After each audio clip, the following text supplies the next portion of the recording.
Conciencia Radio Noticias.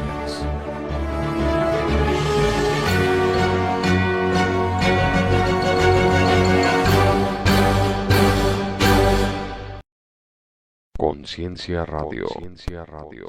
This is a special interview by Conciencia Radio Network. Visit us online at concienciaradio.com.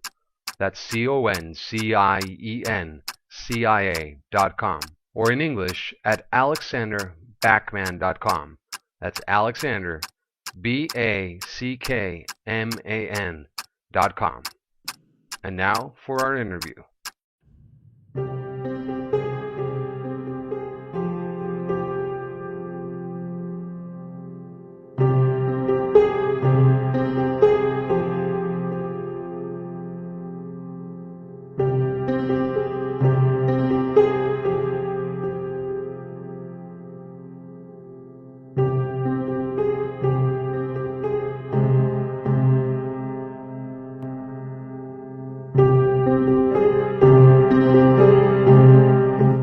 Hello everybody, good afternoon, good evening, good morning, wherever you may be. My name is Alex Backman, and this is Conciencia Radio, streaming live over YouTube.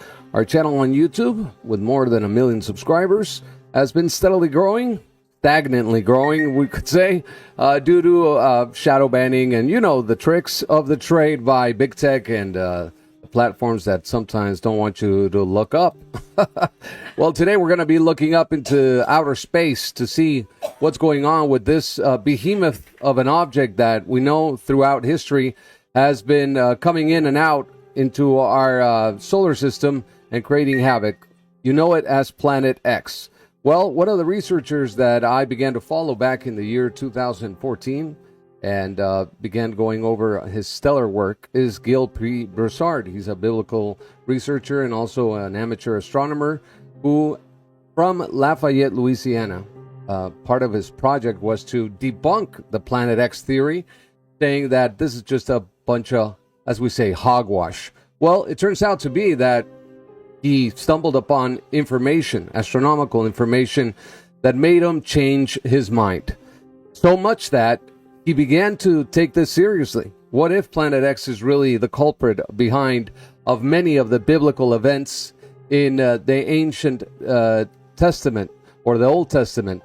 What if Planet X is really the object that God is using to bring judgment upon the earth in this, come to be very close, by the way, end of days that we're about to experience as children of God, and also for those that are not on board with that ultimate reality? Well, they still have an opportunity to repent and change their way and come to terms with the reality that the ultimate sacrifice was Yeshua on the cross. Well, on the line live right now, we're going to be answering all the questions from our Spanish-speaking audience as well. We have a lot of questions from them that they've been sending out during the week inside our community tab. If you like this interview live streamed in English, thank you very much. Like the video.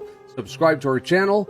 Yeah, I know I haven't done a lot of videos in English, which I love to do, by the way, but I've been swamped with work and many other situations that need my attention. But anyway, I'm right here. My Twitter channel, well, my Twitter address is CRN Alexander. If you want to follow me on Twitter. On Telegram, we are Conciencia Radio. It's our information channel.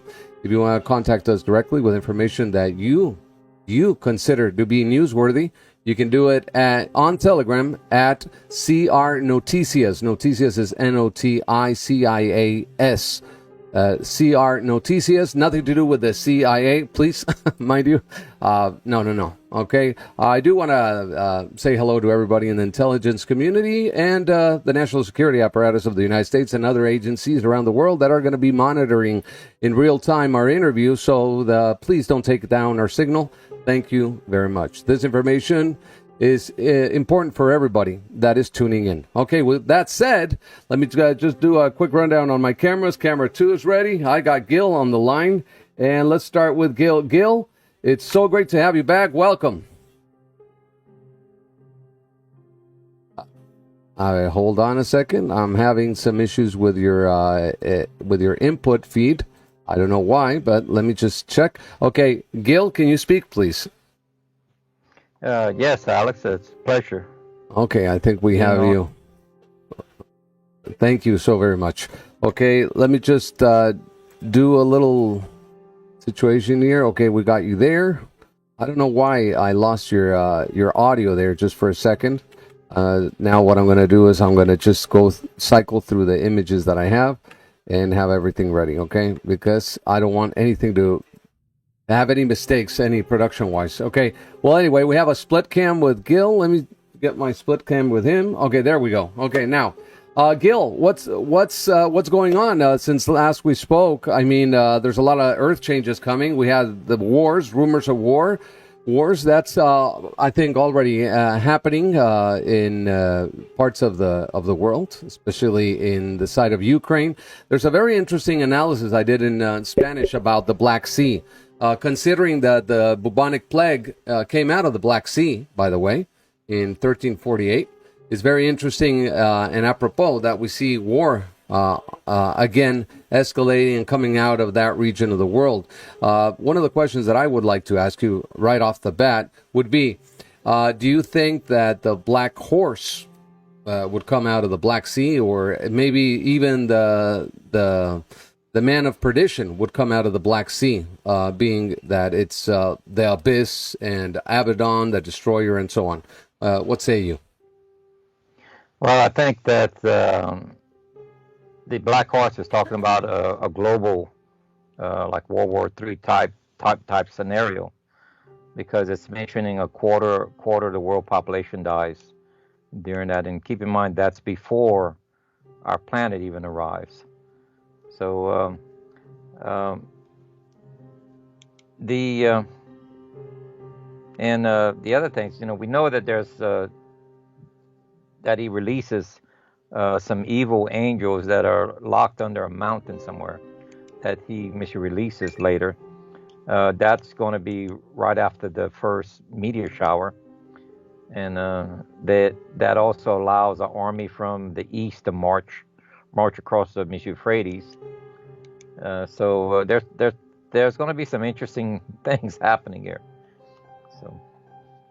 Well, from what I've been gathering already, there are interesting things happening in the world, specifically prophetically. I mean, that was a close call this last weekend, I think, entering the weekend. Was it on Friday, I think?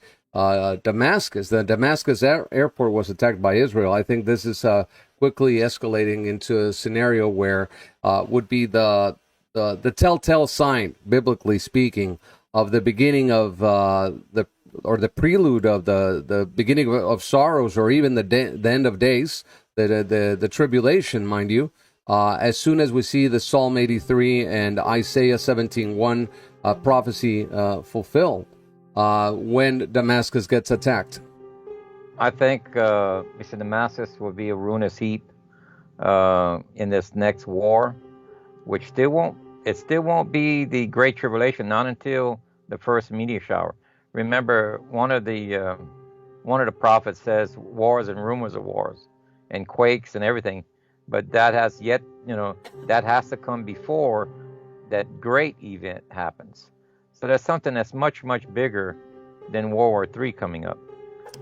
So it's this planet that destroys almost half of the globe here.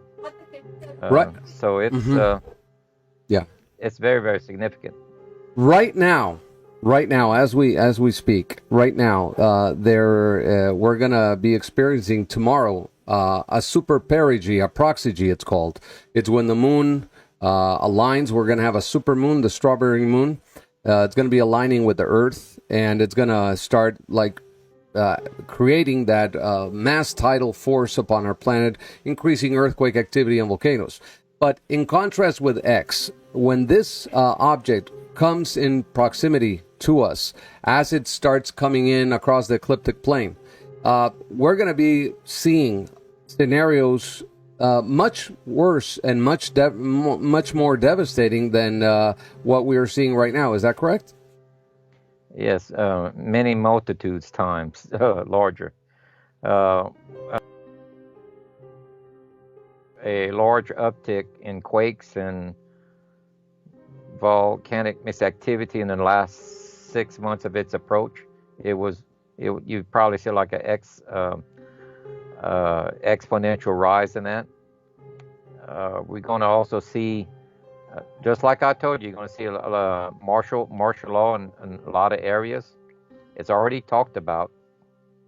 But once World War III starts, the armies will be in the street for a particular reason, terrorism and every other type of problems that the globalists are going to cause. This gives them the reason to put the military in the streets, and this is actually a way of controlling the public. They're raising the fuel price so high to where you can't travel to organize to protest against the government or food scarcities or any of this. They're causing people to lose their wages. Soon we'll be in probably food lines.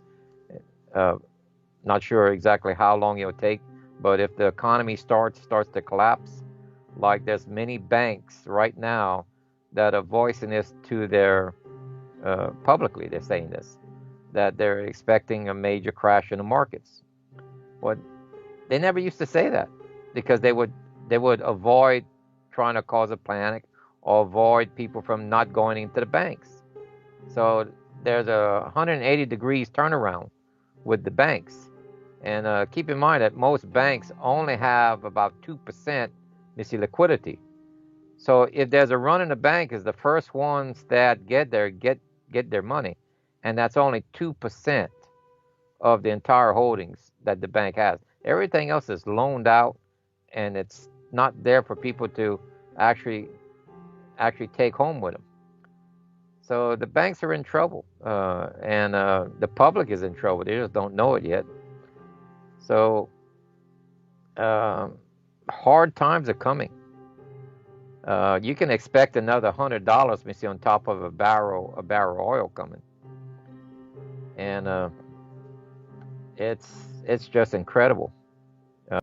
The way they're painting the future. Right. As this starts increasing, as they start applying pressure on societies around the world through artificially starving the people, creating mass genocides, indirectly, obviously washing their hands, saying, no, we had nothing to do with Russia stealing the corn out of Ukraine and taking it to Turkey or taking it to Egypt or taking it to Lebanon or Syria, wherever.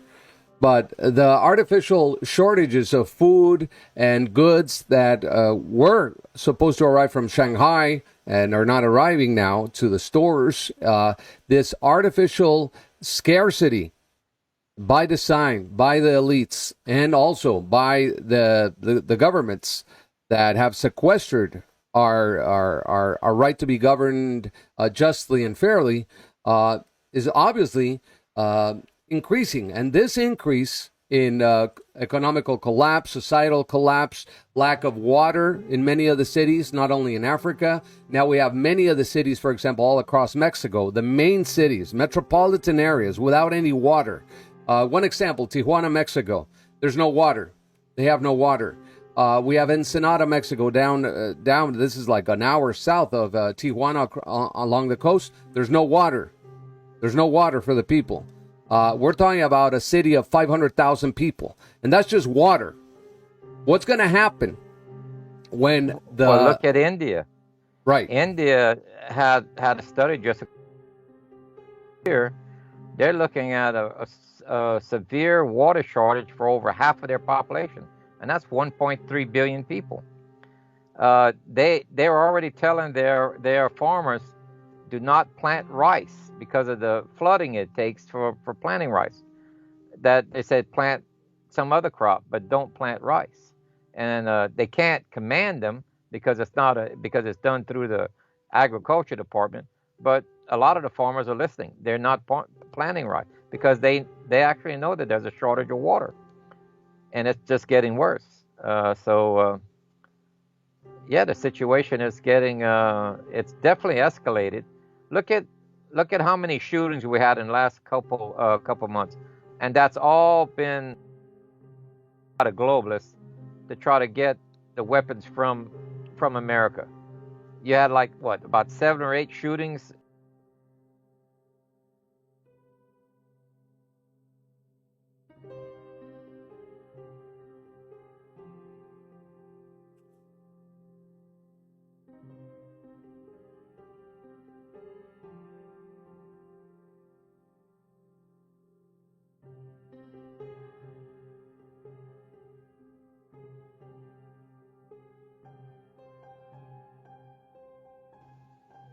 Just like I had sent you a chart showing how many uh, uh, food processing plants have been either out of commission, exploded, or destroyed by fire since February of 2019, and you see a exponential rise, which is totally abnormal for all of that to be doing naturally.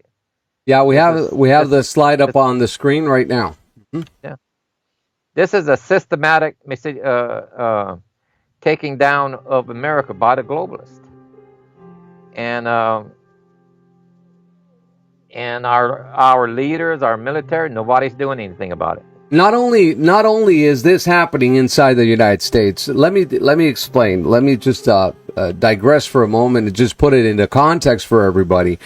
We have right now, Gill, in Mexico, a massive shortage of fertilizer since socialist, communist, Fabian socialist Andres Manuel Lopez Obrador entered into power as a socialist dictator now becoming. He just came back from Cuba, and he did not go to the Summit of the Americas.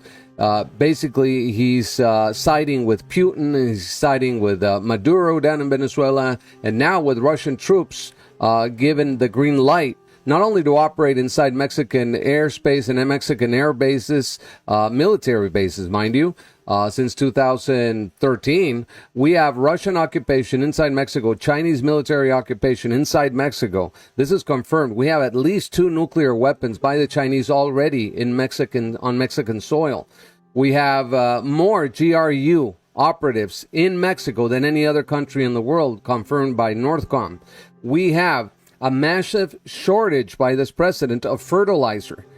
He also created mass shortages, of medicines that people need.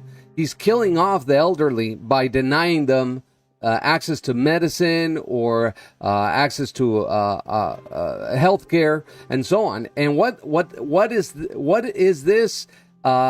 Why is this happening? But it's all across the board. It's not only in Mexico. It's not only with Biden. It's all across the board. They're artificially tweaking the countries to create these conditions where people will begin dying en masse. And to implement martial law also. Okay. Once you have martial law, you can shut down the internet.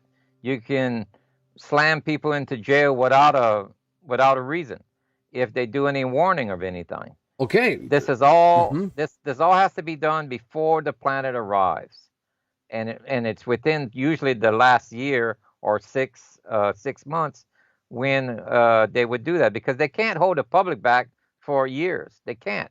It has to be a short period of time just prior to the arrival. So it has to be close then. It has to be close then. We're close. How close are we? How close are we? But how close, we don't know, because the Bible does not give us a year. We have to have, because the government knows when, because they had cited it over 40 years ago with the telescope that they put in space, the IRAS. Yeah, IRAS. In 1983. Right. Mm-hmm. That was during Reagan's time. He was the first president who was aware of this planet. With Robert Harrington on the team, and Negerbauer. Right, and Negerbauer. I think it was right. Negerbauer, right? Mm-hmm. Yep. So that ends up almost 40 years. They've been knowing that. Ahead of time. So they were able to I think. Wait, let me see. 1983. What was that? Is that? Let's see. Let me make sure. Yeah, it was 1983. I have the news stories from the New York Times and the Washington Post. Yeah, this is confirmed, people. Yeah, that's okay. right. These are 40, these are Navy astronomers. These are Navy astronomers. Okay. right. And if you take 40 years, remember this. The Bible tells us that it will, if you understand what it's saying in astronomy terms, that it would, and the math that it shows us in the Book of Revelation. Basically, it will arrive the same day that it arrived during Yeshua's time, when he was coming out the grave. Okay, we have an artifact.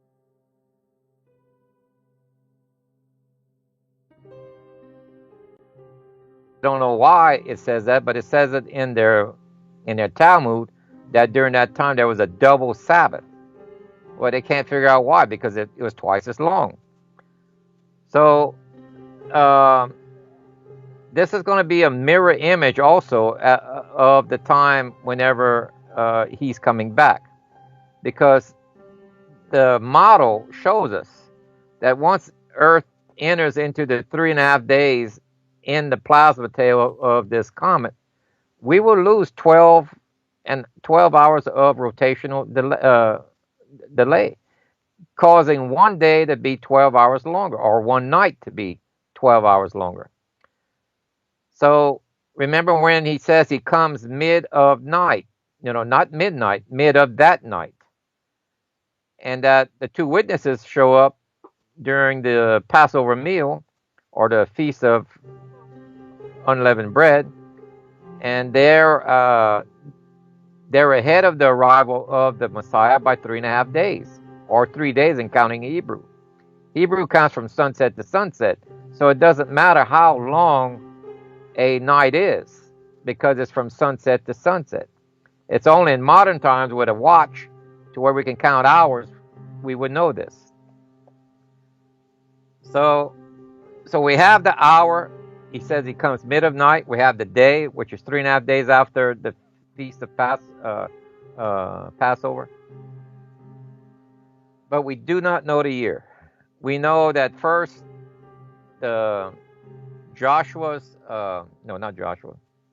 Jacob's trouble has to start, which was the beginning of March of 2001. Mm-hmm.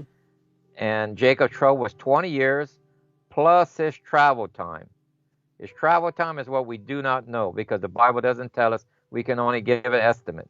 Whether, if we know it wasn't six months, because he can't travel in the wintertime, because food is not available for his animals. He has to stop by a river where there's water and food throughout the wintertime there. So wintertime is not travelable, is not able for him to travel. So we're looking at a minimum of a year and a half, because he left around Passover. But in the Bible tells us that he arrived during Sukkot, as we're supposed to do also. So it could be 1.5 years from that point, or it could be 2.5, or it could be 3.5. That's why the Bible tells us to be watchmen. And you have to know where to watch. That's why I make the orbital path, for people to know where to look if you have any astronomy knowledge, and where to look in the sky. I give you 2 different versions, one for the astronomers and one for the average person. Only thing you need to know is you have a planisphere, and that tells you the exact time when what's in front of you in the nighttime sky, and you're looking for a comet that's on the ecliptic in those positions on those months. And it's very critical to pay close attention to the skies during September and October. Now, someone that worked with the government that told me that the government is very concerned about how the public is going to be reacting on those 2 months. And I didn't release those 2 months, so they didn't know this, and it matched what I was already come to the conclusion, that we have about a 7-month warning, because the Bible says the warning that we're going to get is going to be a short one. It will not be the 13th months like the Asian astronomers had.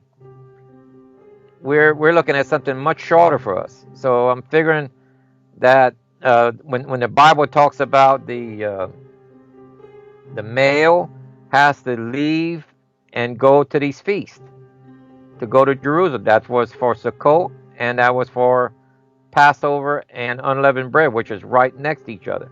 They're 6 months apart, roughly. So for him to know that it's time for him to bring his family, he has to have a sign in heaven, roughly maybe 40 days prior to him leaving. Well, that brings you exactly at September 1st. And that's roughly exactly, well, just about exact, about 7 months earlier than its actual arrival. So I would expect a sighting, whether it's this year or next year or the year after that. We know that we're close because it says you will know the season, okay, from what you're observing. And he didn't mean picking apples, okay, or anything like that. He meant the wars and rumors of war and shortage of food, misinflation, exactly what the seals are telling you about in 3 and 4. 4 is a World War III, which will happen after this remnant makes it to Israel, because the war, because once the war starts, there's no traveling, and that's World War III. And it says 1/4 world population dies. So yes, there will be war, probably in the Mexico streets, the U.S. streets, Canada, and many, and all throughout Europe, in the Nicaragua, all of this, because the globalists want population reduction. They don't care about the common folks. So difficult times are coming, and if you would have listened to me in the past, some of them have. I told many people to store food because shortages are coming. Well, definitely for the U.S., there is no more container ships coming to the West Coast. We only have what's on the shelf now. Nothing new is coming in from across the ocean. Well, that's going to cause shortages coming up. I don't know if they did the same thing to Europe, but probably so. Right. So, we're be a watchman. Don't be a complainer. It doesn't say for you to be a complainer. Remember what he did with the people who left Egypt that started to complain? He killed them because he's tired of hearing it. Do what he says. He says to be a watchman. So what are you watching for? This planet. This is the sign. The partial sign is the right. When we first see the first sighting, and shortly after that sighting, probably around Sukkot, you're going to see the internet going down. There will be no more warning. You probably have about a month and a half to do any type of warning, and that's it. After that, you're on your own. You have to know what you're looking at in the sky to know if it's that and everything else. Well, So, I have on the screen a series of, we already talked about this last time, the order of events that are going to have to transpire based on your research and everything. How many people will die? I mean, we're very close to a nuclear exchange between world powers. We know that China wants to attack the U.S. mainland. We know that Russia wants to attack the U.S. mainland. We know that Russia and China are already occupying Mexico. There was a skirmish between U.S. Special Forces in last year in the state of Chihuahua. This is too close to the border. In order to start, sending a message to Mexican President Obrador, we're not going to take this. Things are escalating. Whether we want to accept it or not, things are escalating all across the board. And who hasn't woken up to that reality, to that notion that everything is going to collapse very soon? By design, they're going to end up without anything and they're going to be stuck in a city that's going to become a war zone, an urban warfare scenario where people will go against each other just for food or baby formula. It happened in Argentina with the economical collapse back in 2000, where Carlos Saúl Menem destroyed the country's economy, and Buenos Aires, the capital of Argentina, went into full chaos. And we're talking about people needing baby formula, and they would go into homes just to kill for the baby formula to feed their babies. And that's, I mean, you can expect the banks to seize everybody's account. Okay, that is going to happen as soon as there's a banking crisis. They may freeze your bank account. Mm-hmm. So make sure you have food and supplies at home, because this is going to be difficult time. The Bible tells us it's going to be difficult. Okay, extremely difficult. These are the end time prophecies, and it says you will go through tribulation. But if you're smart enough, you won't go through the great tribulation, which starts with the first meteor shower. Okay? And remember, before that is World War III, where a quarter of the world population died. And that's not the big one yet. The meteor shower kills up to 1/3 of the world population between both of them, and the rise of Islam conquering Europe. You lose about 1/3 of the world population again. Second phase. So, and that's not the big war, which is at the end of the 3.5 years. This is at the beginning. So prepare. If anybody, you need to look at what the pastors, and many of these pastors have skipped over. Most of them have never told you about the first taking away. They only tell you about the second one, where you have to do nothing but sit on your couch and relax, and in a snap of a finger, you're gone. That's the last taking away, my friend. So when we talk about taking away, we're talking about sort of event where the saints will be taken up? Right. The dead are first, then the living. Exactly. Okay? And the resurrection of the saints. Is that correct? Yeah. Right. Right. Right. But the first one, it says it's a remnant, so that doesn't mean all. And you're brought to the wilderness. Well, that's never heaven. Okay? And it says it's basically it's the bride and the bridesmaids, because it's like a wedding. It's not a real one. It's like a wedding. That's his governing body for the coming kingdom. He brings them to a place in the wilderness where they're safe for 3.5 years. That's throughout the Great Tribulation. And why did he have to bring a remnant to the wilderness? Because the rest of the body of believers is raptured at the end of this, because they're not following his laws and his feast. The feasts are a rehearsal pattern that gets you in the right place at the right time. They're not vain religious acts.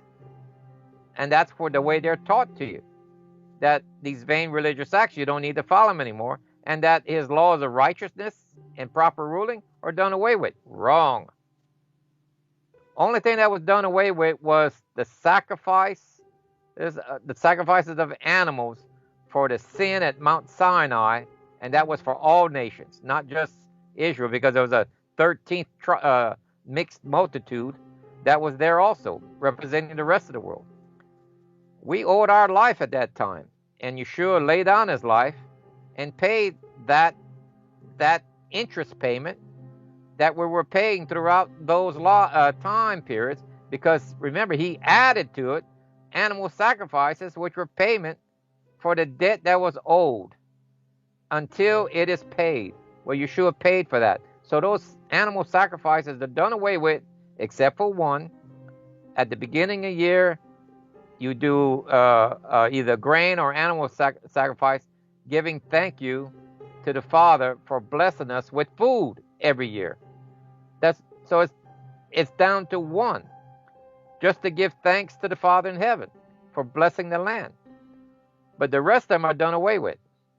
And how many Christians are actually doing what Yeshua said when he says for Passover now? Because you can't hold Passover the way the biblical thing says, because there's no temple, there's no high priest, because it's not needed anymore. He says, do this in memory of me. Okay, so you have a meal with lamb and wine and whatever, and you remember him at that time and give thanks to him and the Father. How many are doing what Yeshua said, do this in memory of me? Instead, you walk away from it and don't do anything. In the end times, there will be some that will return back to what these moral, righteous laws need to be. Instead of, look at all of the problems of society and with our government. Every problem is associated with not following these laws. Every last one of them. Oh, absolutely. There's if you don't like the situation we're in, that is because they're not following the laws. And it's difficult. It's difficult. But people, go back and read. Don't listen to these rich profiteers called pastors and preachers that are misinforming you. There's two taking aways. One is to the wilderness. The second one is to heaven. It means all go up on the second event. The first, it's only a remnant. Those are the ones who are following his feast and his laws. Now, this last event where people will be leaving, that's at the end of the Great Tribulation. Is that correct? Right. There's a great war at that time. The rest of the world is Islamic. Remember, they have to take the mark of that antichrist army, which is Islamic. Okay. You have to that's to very get important. anything to work. That is extremely important that you mentioned that, because we know that Islam is rising. Right now, we have the Islamization of Mexico. We have the Islamization of Europe. We have the Islamization of North America, the United States. We have Islamic centers popping up all over the place, on both sides of the border, on your side and on our side. And we're seeing the financial backing of Saudi Arabia and other Islamic nations to make Europe an Islamic continent by the next decade. So everything is pointing towards Islam being part of that scenario where the fourth horse, maybe the pale horse, some pastors interpret it. I don't know if you coincide with that. Chloros, which in Greek means pale green. The color of Islam is green, and so on. I don't know if there's a correlation there to the interpretation, but definitely the saints' heads will be cut off. I mean, it's in Revelation 21. Revelation 24. Sorry, where it says that. Those are the saints that gathered that their heads were cut off because they didn't take the mark of the beast. Well, that's a little bit later, because there's a second after Europe falls, which is the reason why they fall is the seven thunders. I won't go into details about that. That's Revelation 11. Write about it. Yeah, that's Revelation 11. We don't touch it. It's a great mystery. The first one. Yeah, go ahead. Yeah, the first one is World War III with terrorism in it as well. You have both, World War III and terrorism. Then when the Western nations and Russia and whoever else, Nicaragua and Cuba, whoever wants to have a peace agreement, Islam continues to fight on the streets. Okay, so that's where it's going to have to be an Islamic guy that gets the Middle East to come to a peace agreement. That's when we'll know who the Antichrist or the false Messiah is. And to me, he has to be a black man like Nimrod was the first leader to ever claim the whole world as his own. That's which the whole world is for the Messiah. So that was the first one. Then he has to be Islamic. Then he has to be half Jewish and half Islamic by birth. So his mother's Jew and his father is Islamic, and he has to have been a world leader, and he has to be a good speaker to be able to get this peace agreement done. To me, there's only one particular person that kind of meets that category, and so he's already on the scene, but we won't know for sure that he is the person until the peace agreement is signed. Now, And yeah, and that peace agreement is signed because of CO4.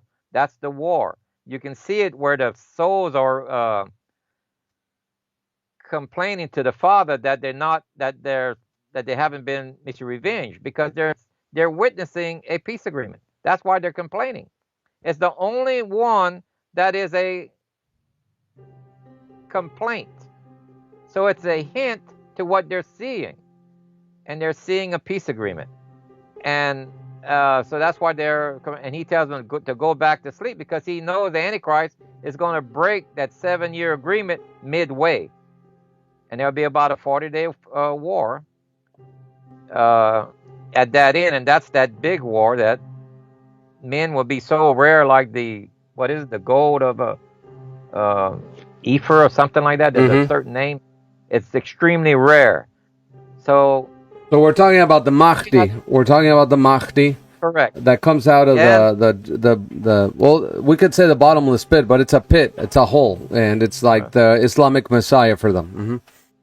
We're actually talking more about the Shiite Muslims than the Sunni. Right. The Sunnis, a lot of them are going to lose out on this.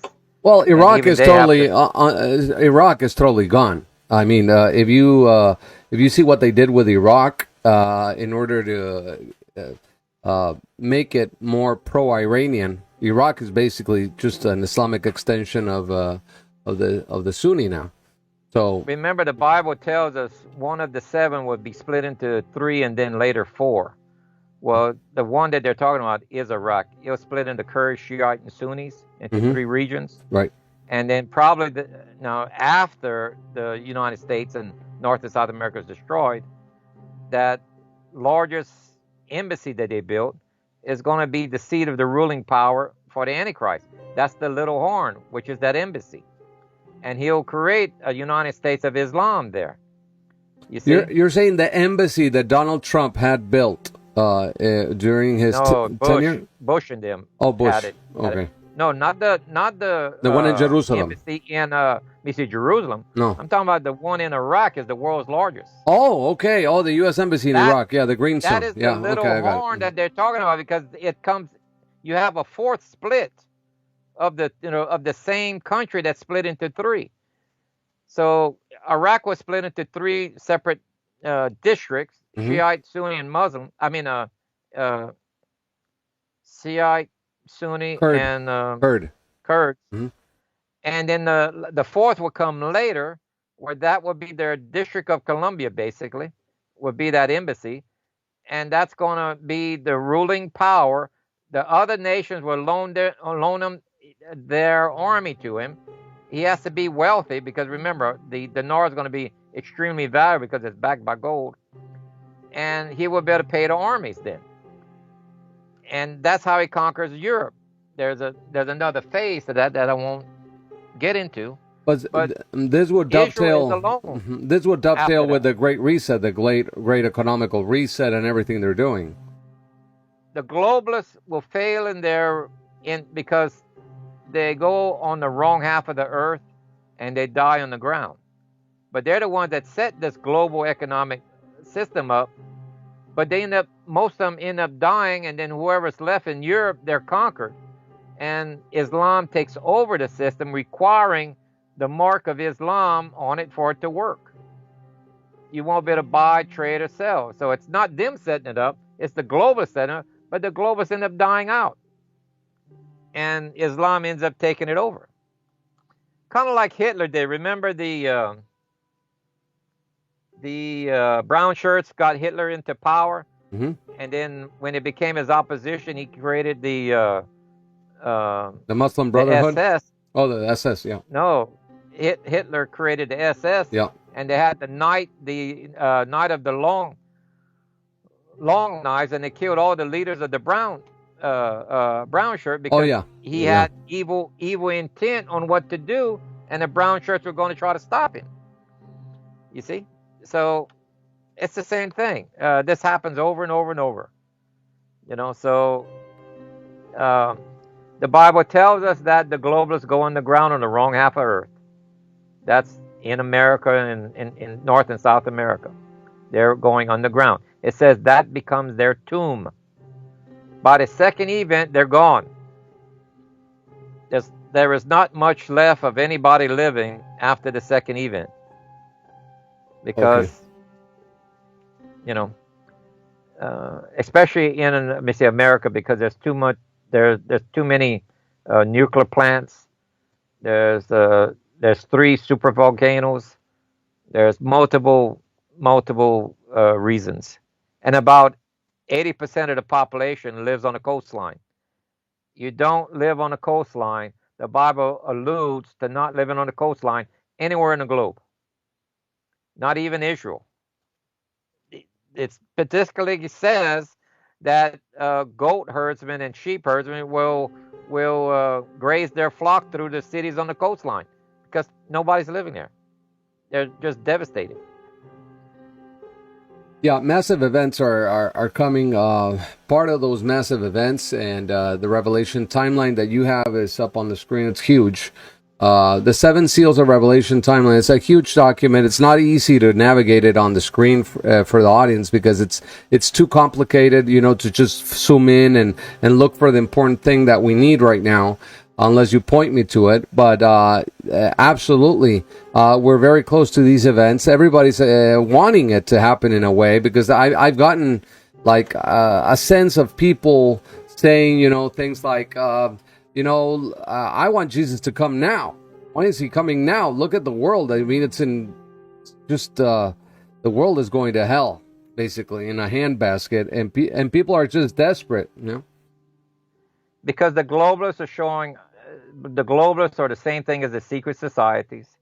All of them are merged into, this thing of being able to control the public, and they're showing how much power they have. They got all of these people blackmailed that join. Remember, all of the lower levels are good doers, and they're blackmailed because they got stuff on them to do exactly what they're told to do, to shut down food production, to shut down trains, cargo ships, you name it. It goes on and on and on.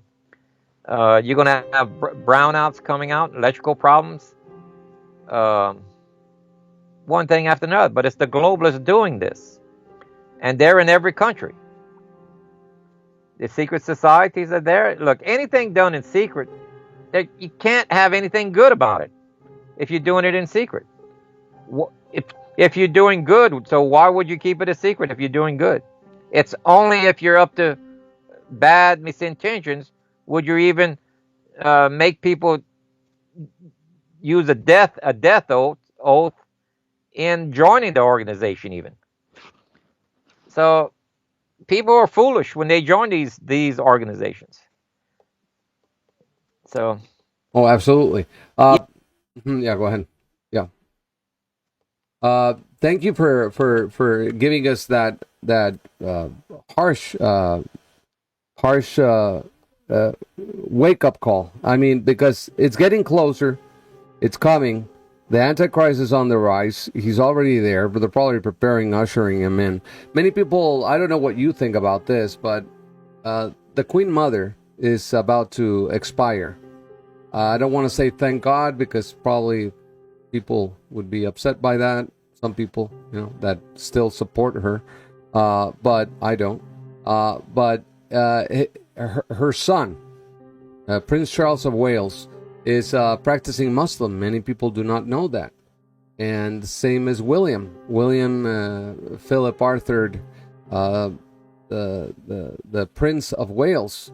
Some researchers, biblical researchers like Dr. Joy Pugh, whose PhD doctorate focuses on William as possibly a candidate for the Antichrist, or Charles, being that his coat of arms depicts the Book of Revelation, and his name, Charles, Prince Charles of Wales, gives us in I think it's Gematria, in Gematria, the number 666.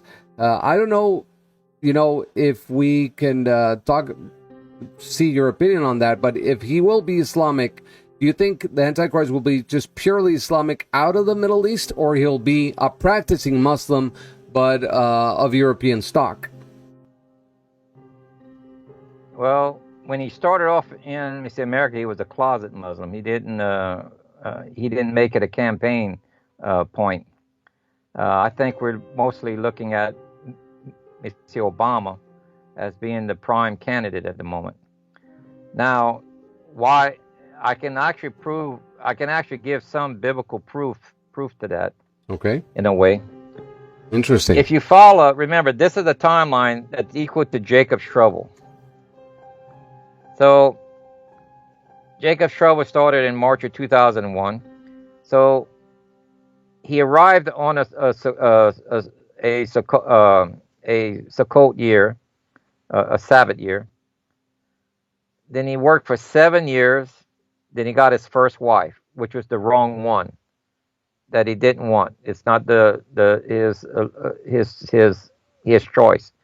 But guess what that landed on? That landed on Obama coming to power. If you look at the years.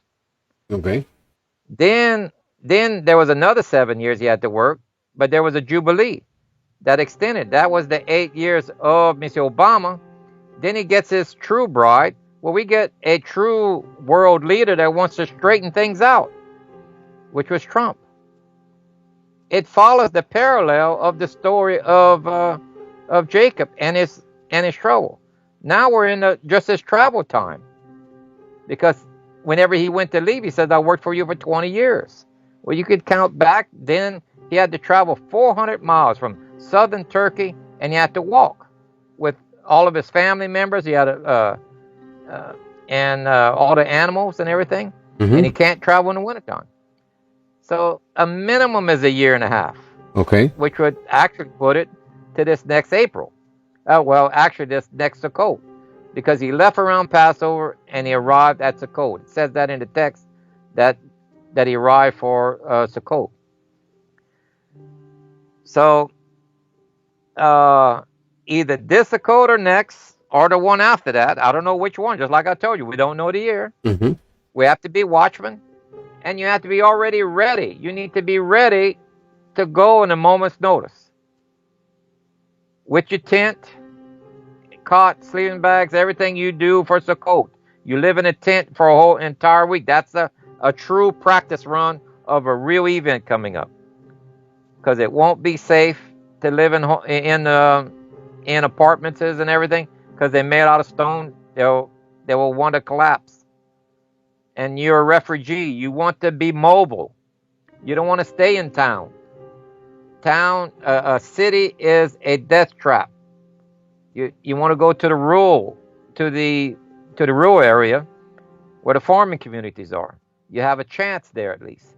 Mm-hmm. In some place where there's running water. Okay. But remember, water wells will be broken. Power lines are down. You need a solar. You need some form of solar. It's gonna be complicated because of the lack of resources. I mean, everything's gonna be shorted out. So there's like, if people didn't stock up, or if you stock up too much, if you want to be mobile, how are you gonna like prep for the end times if you're mobile? So it's like you have to plan on gaining resources as you go. It's complicated. There's gonna be like you simply pull a little wagon. Like a Mad Max scenario. That's if you wanted to stay here, which I'm saying there's in America hardly anybody will survive, if any at all. I'm thinking it's going to be a complete wipe.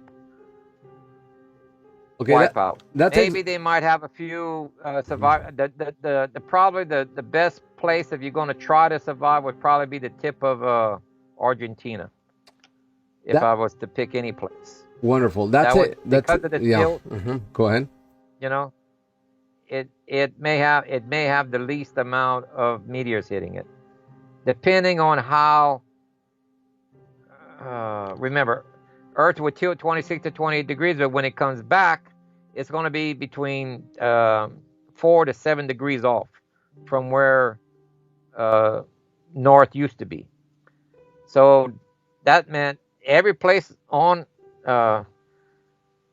Remember, the tilt is going to be around the middle of Brazil, in between Greenland and it's where I calculate. That's 90 degrees from Israel.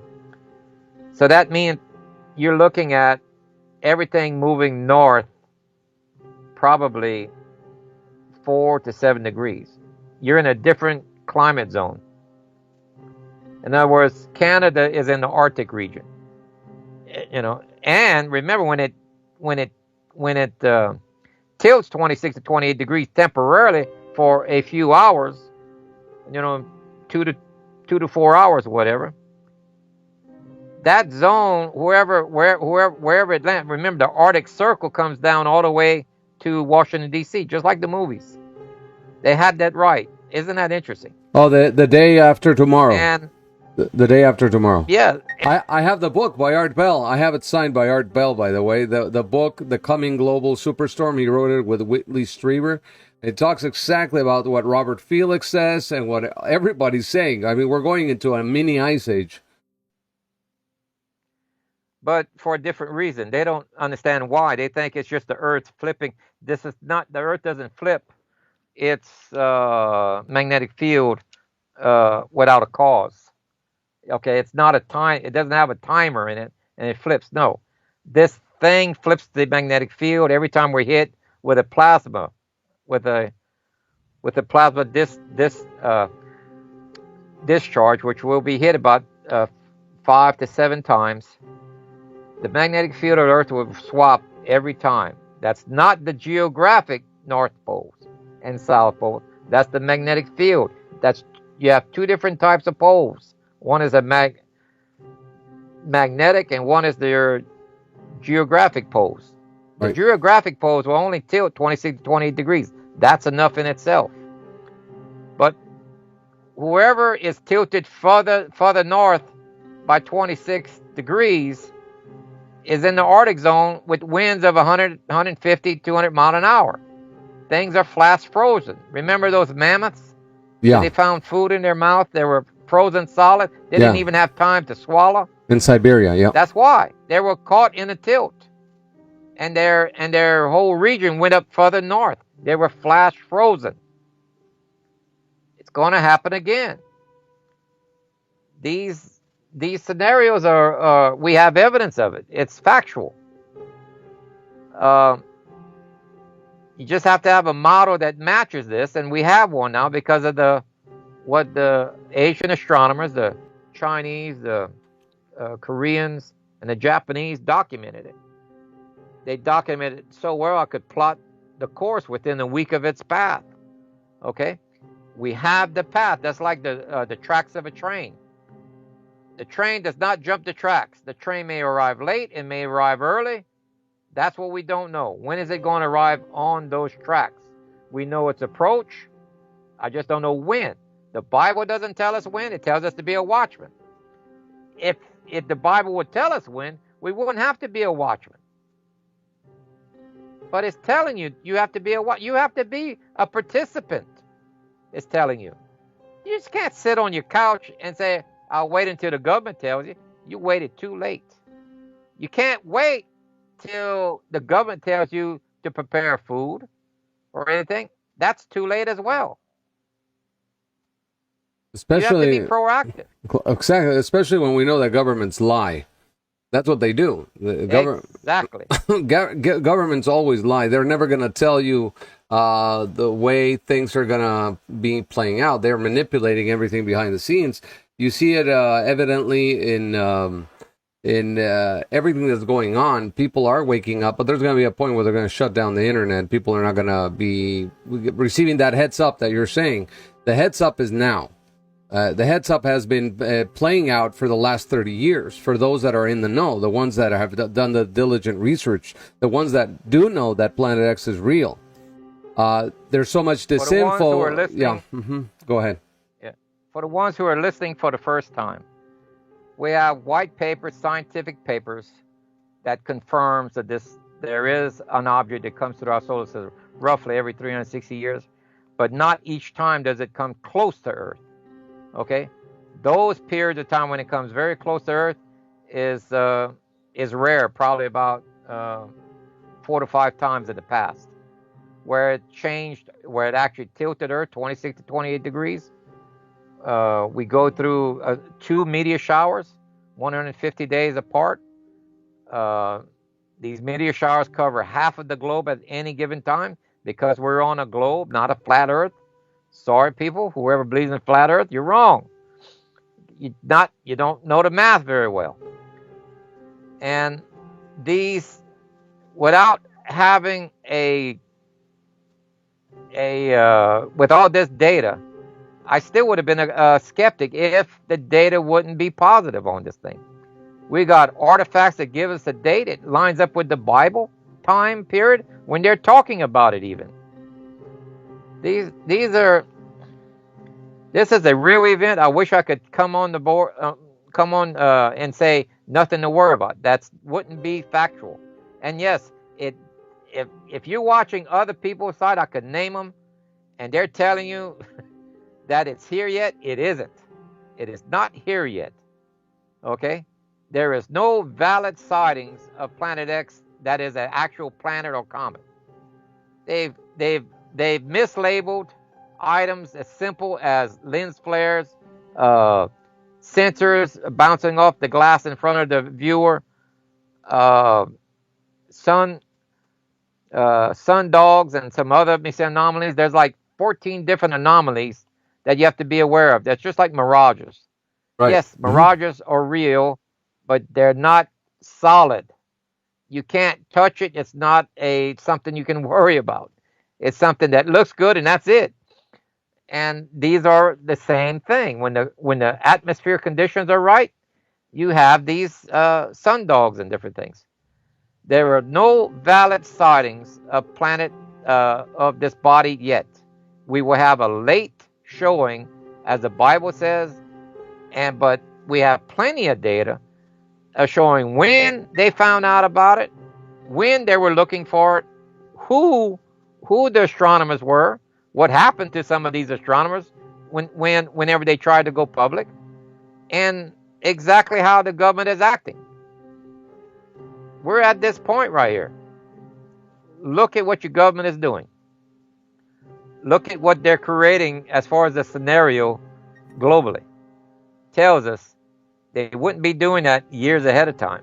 They cannot control the public for that long, especially if they're trying to create a food shortage and everything. So we have to pay attention. We have to be watchmen, and we have to look, and I'll show you where to look. Try it ahead of time. Learn how to misidentify the stars. Get your planisphere. Know how to use it. It's not that hard. Very simple. And that tells you what you're looking at. Do not trust, because your phone may go down. You can't use the apps. The apps is to help you to learn, but do not count on the apps. Count on the planisphere to help you, because that's a piece of cardboard that doesn't need batteries, doesn't need current. Learn the basics, and you're looking for a comet. It's going to start off small, and within the last 40 days, that sucker's going to grow. As it closes in half of the distance, it doubles in visual size. So the last 20 days, you're going to see significant size increase. But not like, be scared. Well, when we start seeing it, but not like those fake videos that are being posted on YouTube and other social media sites where they put like a refractive lens with multiple layers. I don't know how they're doing it. They're using LASCO 2, LASCO 3 from the Solar Dynamics Observatory. Yeah, exactly. I mean, they're just None playing of that. with people. They're playing with you. But this is part of the intelligence agencies playing with you in order to just feed junk data into the internet. So you just like you don't pay attention to it anymore because you say, Planet X is never going to come. This is like a Peter and the Wolf scenario, from Russian lore, like Peter, announcing, hey, the wolf is coming, the wolf is coming. I saw it. And then after, so many times the wolf is coming, nobody believes it anymore. In your case, people are starting to act like that. People are saying that since you're not predicting since 2016 that Planet X flyby, precisely every year that you update the model, but again, I mean, this is important to establish, to clarify. Remember, I'm not a prophet. I don't predict. I give you an estimate. Thank you. Okay, that's what engineering and many science will give you. If it is to arrive this year, this is the estimated path that it would take, because we can use the astronomy knowledge, the data that the Asian astronomer, without that information on knowing where it goes into retrograde motion and what months to look at and where in the sky, you would be lost as a goose. Okay? I have to print these every year so you know where to look to see if it shows up. Catch it? If it shows up each year. Estimated. Each year I make that graph over because Passover is a moving target. It uses a lunar calendar. It changes a week at a time on year. That changes it drastically when it's starting its final approach. I have to make these charts over every year. Believe me, I wish that I don't have to make them. I'm only making them for y'all. I'm not even charging for this. That's a lot of work. I'm tired of making them, but I'm making them because it is valuable to people to survive this. So if someone doesn't want to follow it, fine. That's your butt. No, and your family's butt, because if you have children, exactly. I mean, when a mother or a father have to take care of their babies, their children, especially if they're toddlers, they're young, and I mean, when this shit, I'm sorry for using that foul language, but when the shit really proverbially starts hitting the fan, Gill, people are just gonna, because I've had events, I've had open-eyed visions of what it's gonna be like.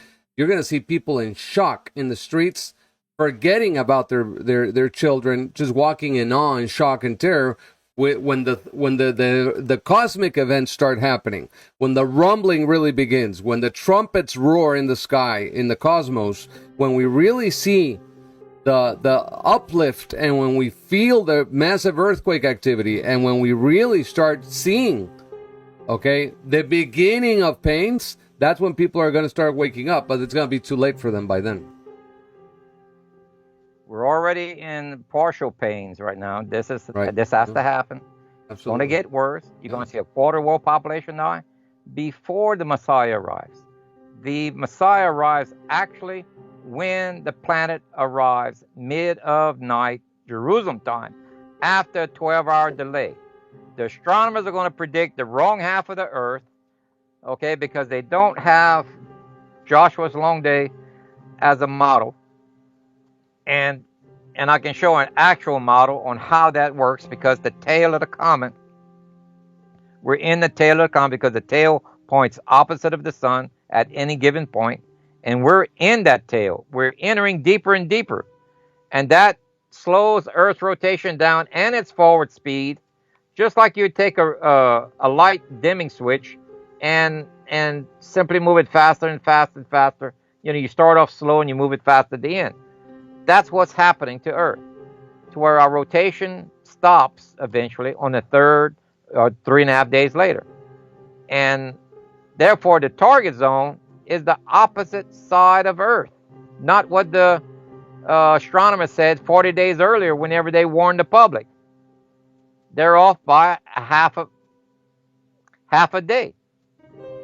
So the Bible is real. It has factual stuff. There's no way that ancient man could have known this. Because remember, the Bible tells us the exact hour. Mid of night, Jerusalem time, after a 12-hour day. How much more exact do you need? And it's exactly the same day as Yeshua came out of the grave. With the same results. That day would be a half a day longer. Remember Joshua's long day when he battled for 12 hours? He asked for another 12 hours, gave it to him. And then when he cleared, it was a gorge. It was between two mountain deals, and they were fighting a gorge, just like the battle of the 300s. Right. Because I found a gorge and everything. When they came out, the valley opened up. Now the advantages for Joshua and his men was lost. Exactly. Because the whole force of the men couldn't fight him. So that's when the army started to rally to go against him, and the meteor showers took out only the enemy. Not one hit Joshua's men. At the exact time that he needed it. Giving him the exact amount of 12 hours to destroy as many of his men. He said the meteors killed more of the enemy than he did with a sword. And this is in the Bible. This is in the Bible. Yes. People need to understand Joshua's long day as a real astronomical event where the planet did what? It stopped spinning. It had to, remember, or the sun was moved in the sky, right? Right? Yeah. Yeah, Earth was entering into the plasma tail, and that slowed us down on its rotation. Joshua was on the daylight side, not the nighttime at that time.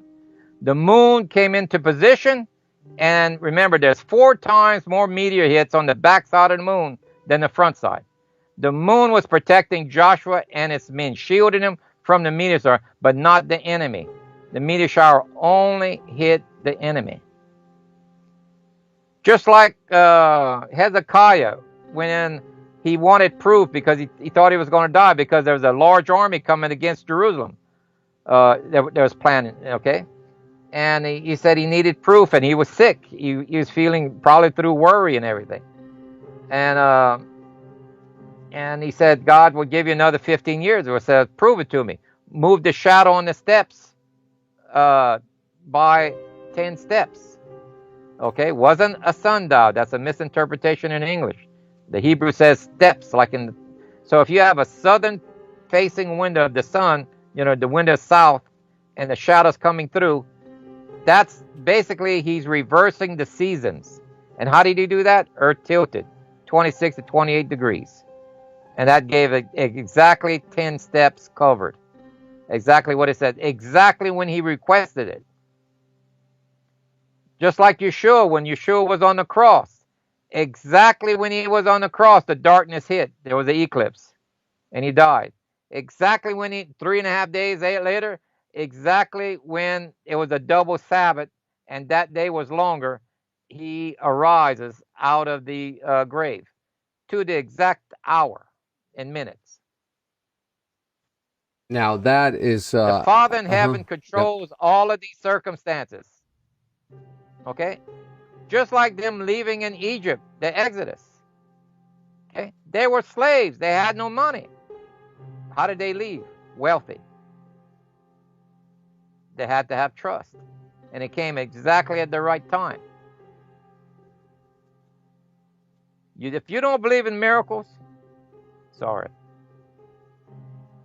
Well, there's only one way to see all of this in light of the context of the astronomical events, the alignments. There's so many things that make all this supernaturally amazing for everybody to just contemplate. I mean, when you go into Christian history, and when you do understand why the faith was and should still be as strong as it was during the time of Yeshua, it's because people witnessed since the times of Moses events that really shook the planet. I mean, the Santorini volcano was blowing up in the Mediterranean. You had such massive geological upthrusts and lifts and events at that time because there was something happening that shook this planet. And that was God sending something to do it for him. And that's Planet X. Now, we're not talking about the Planet X of the Sumerians, Sakarya Sitchin, every 3,600 years and so on. No, this is a recurrent eccentric orbit. It comes sometimes it comes and goes in an ebb and flow, but that is erratic to calculate. But we do know, based on the model from the year 2054, that it comes on the ecliptic, not at an 18-degree declination, north declination. No, it comes on the ecliptic between Capricorn and Sagittarius, right? Now, Yep. when your work, Gil, which is amazing, because only God could have inspired for you to put this all together, because this is a huge puzzle that you managed to assemble, let's say, and understand for everybody in a graphical format and context without charging a dime for your time, because you did it out of service of love for everybody to understand the magnitude of his work with regard not only to the sacrifice on the cross, with precise detail on 2 eclipses, mind you, on that very day. And it is confirmed that the sun eclipsed and something eclipsed the sun. The moon had a lunar eclipse, but something had to have eclipsed the sun, correct? So just that in its own right, those astronomical events, Hezekiah's shadow, Joshua's long day, and many other events point to... Remember Yeah. for Mr. Yeshua, this is Passover. That means it's a full moon.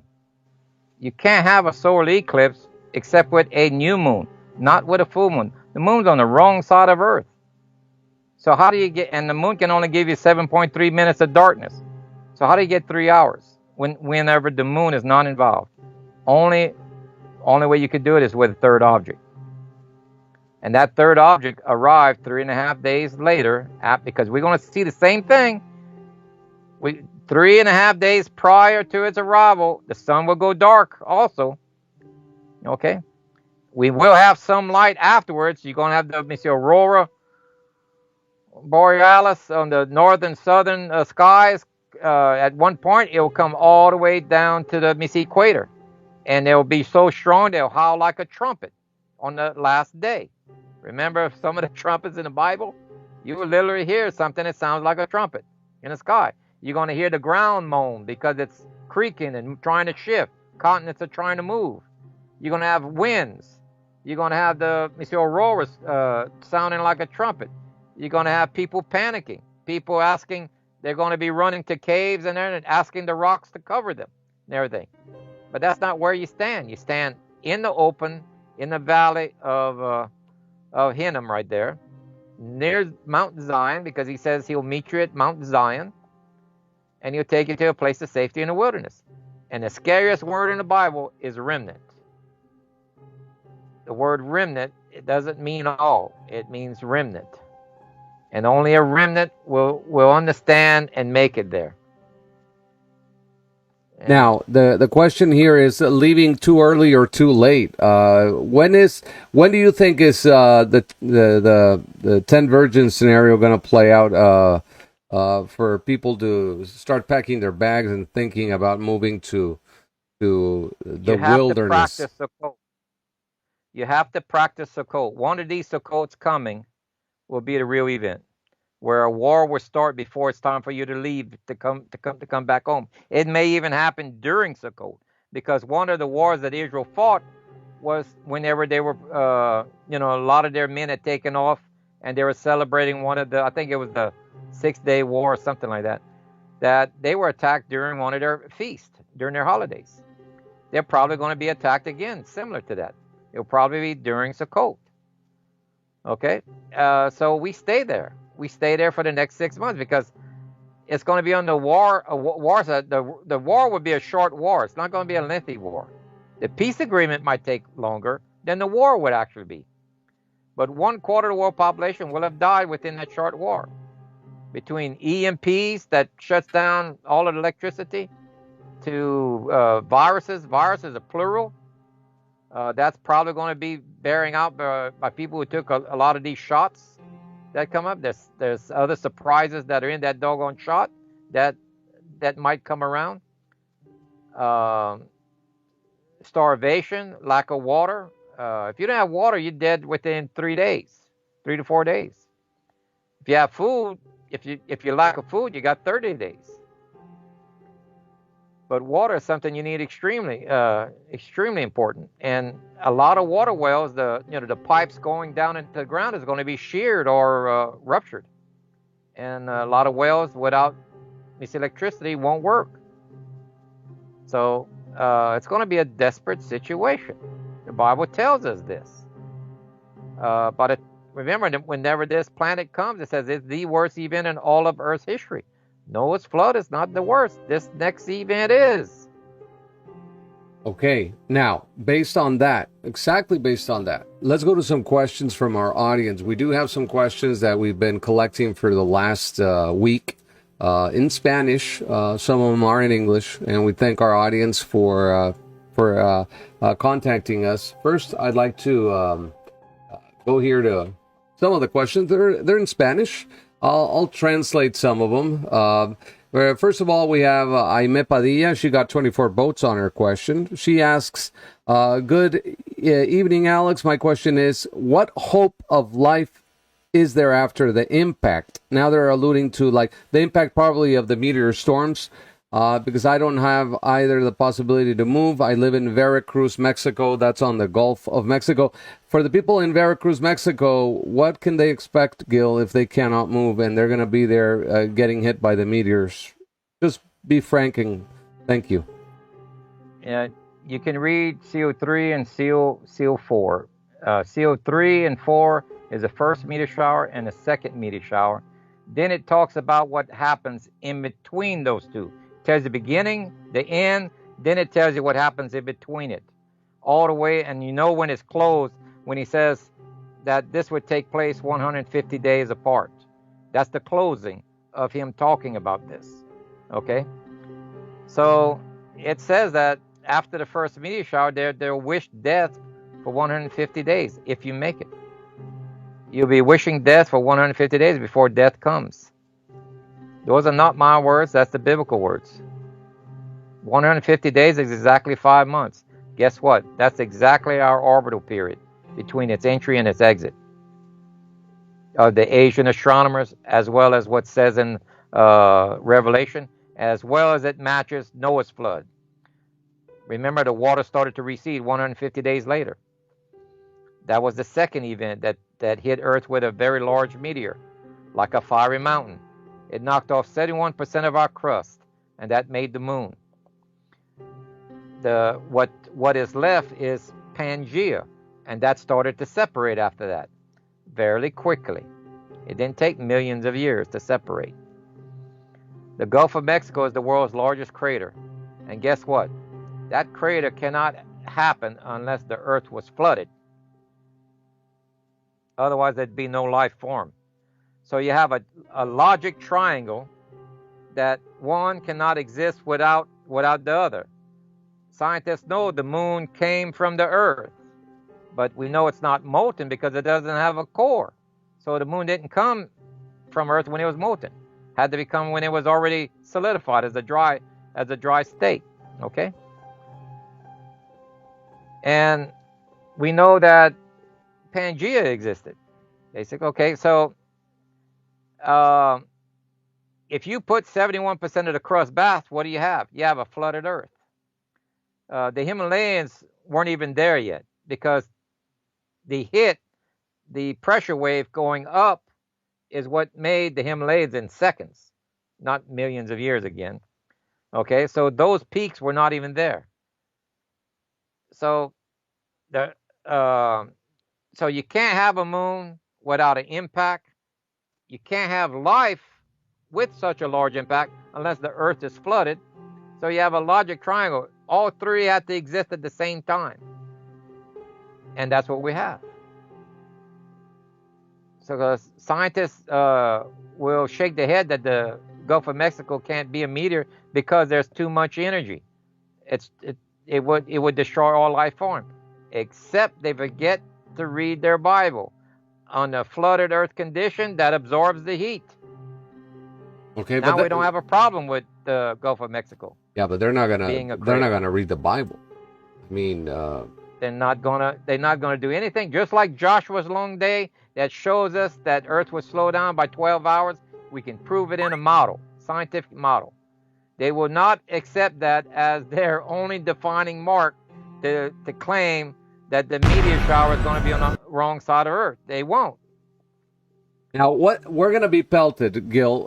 What's the size, rough estimate of sizes, asteroids that are gonna be impacting Earth, so people get a scenario. If let's say I'm in Mexico City, and I can't make it to Jerusalem. I can't make it to my Greenland zone. All right, I can't make it to the wilderness. Suffice to say, the economy's shot. People can't travel. It's gonna be super expensive to get on an airplane, fly to the other side of the world, much less by boat. Let's say I'm stuck, and I'm not gonna be able to move with my family, my community.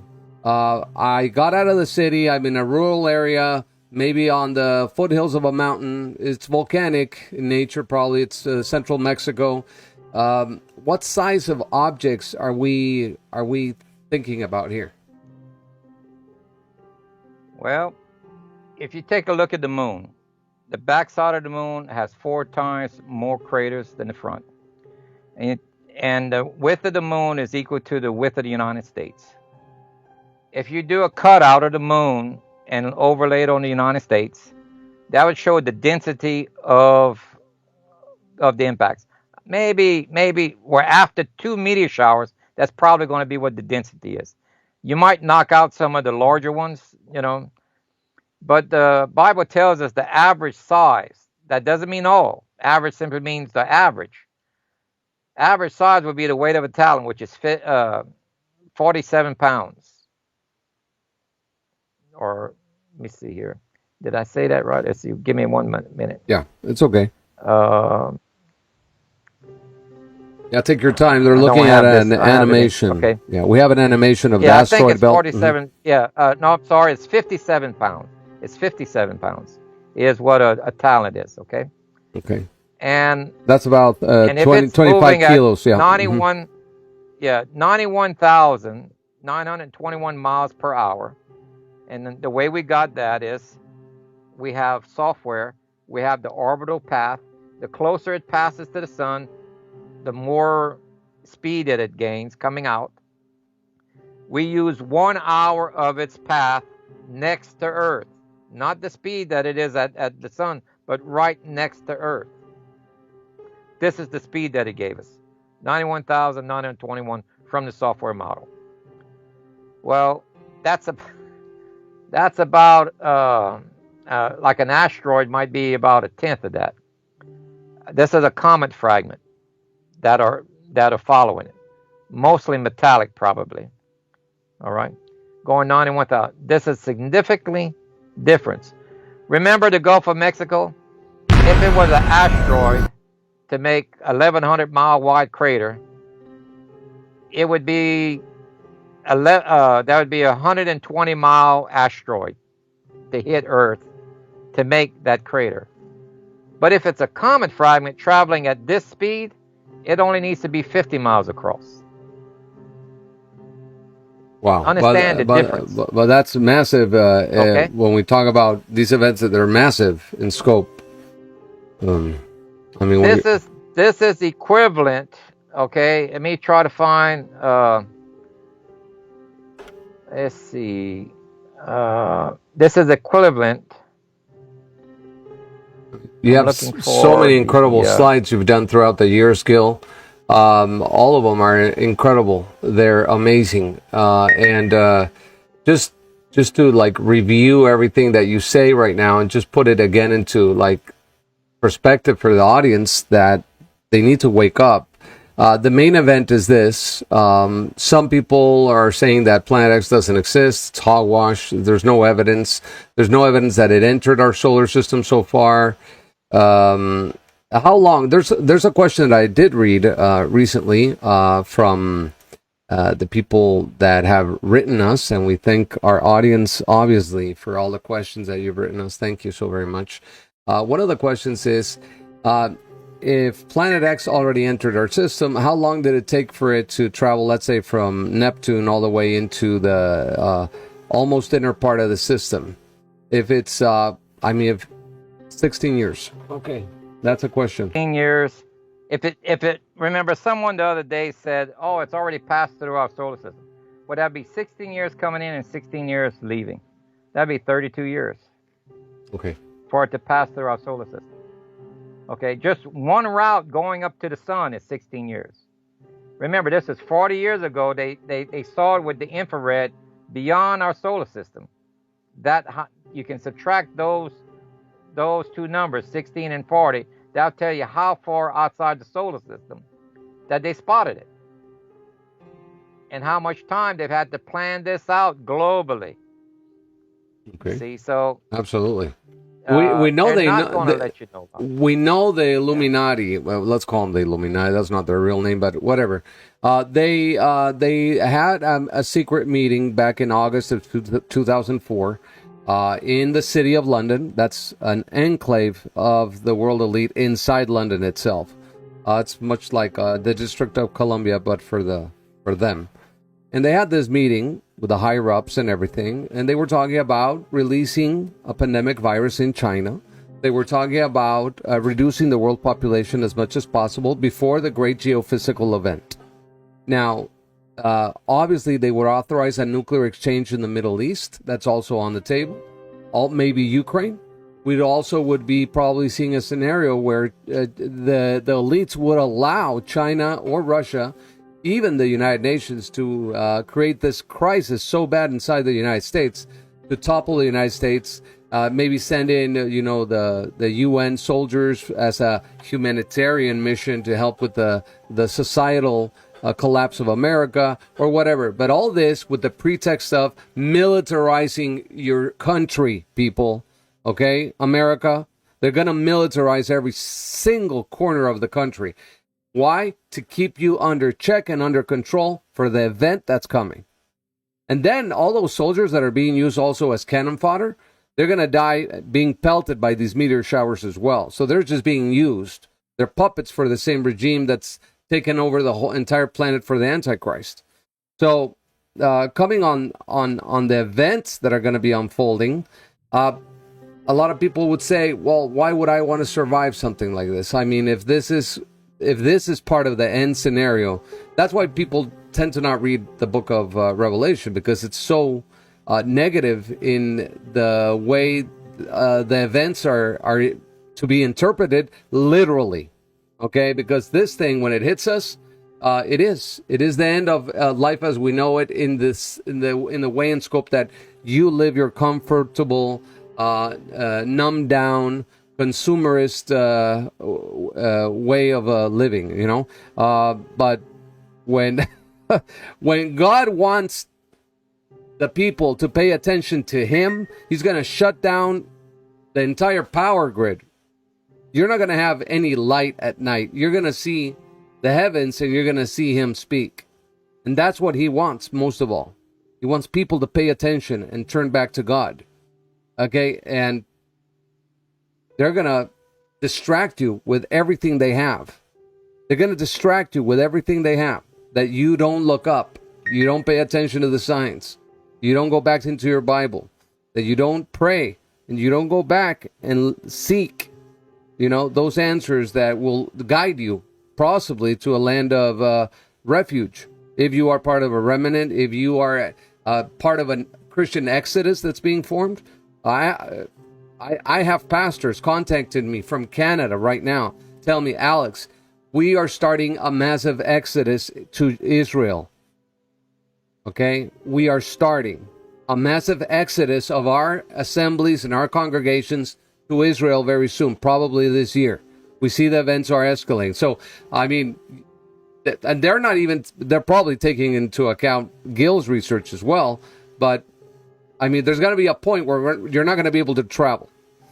So if you have come to terms with your Creator and you're ready, let's do it. Okay, I'm not afraid to die either, but it would be spectacular to be in Israel at the time of his coming, or at the time at least of the two the two witnesses, you know, in Revelation Remember, 11. I Yeah, mean,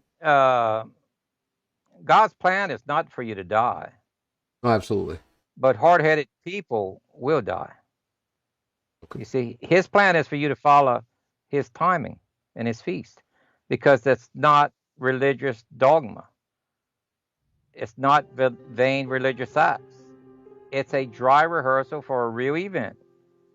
So the ones who follow it, that's what you get. You get saved. Okay? Physically. There's two different savings. One's spiritual and one's physical. I'm talking about the physical being saved here.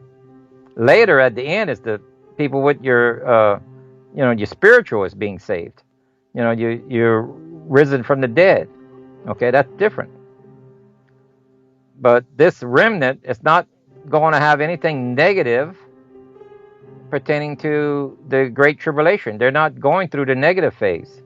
They're in the wilderness. They're being taken care of by Yeshua, water, food, everything, and they're studying. They're learning all the rules the way they were supposed to be taught, the way it's because he is the living Torah, and he's going to tell you exactly the interpretation. He says, "Come to me like a child." Don't come to him full of religious expectation that he never said. He would tell you what he meant, and he'll tell you what he's going to do. That's what he wants to hear. Go to him as a child, he says. And so keep that in mind. All right, let's go to some other questions that we have lined up for you. Rodolfo Bojorquez asks, is there a possibility of surviving Planet X when it enters our Earth's orbit for those of us outside of Israel? Well, I think that answer has already been explained. Look, Gill, in Gill's model, explains that loss of orbitational rotation by the Earth, okay? As we go into the plasma tail. And we already put that animation on the screen for you to understand it. We also know that if that does happen, the other side of the planet is where the Americas would be hit, mostly hit by these meteoric showers.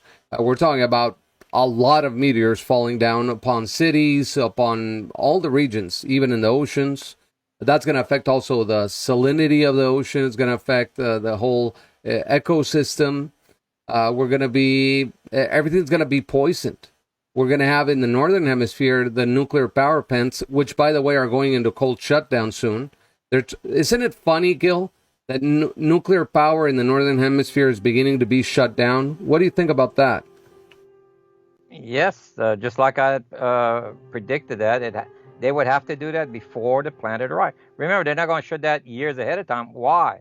That would be costing them money.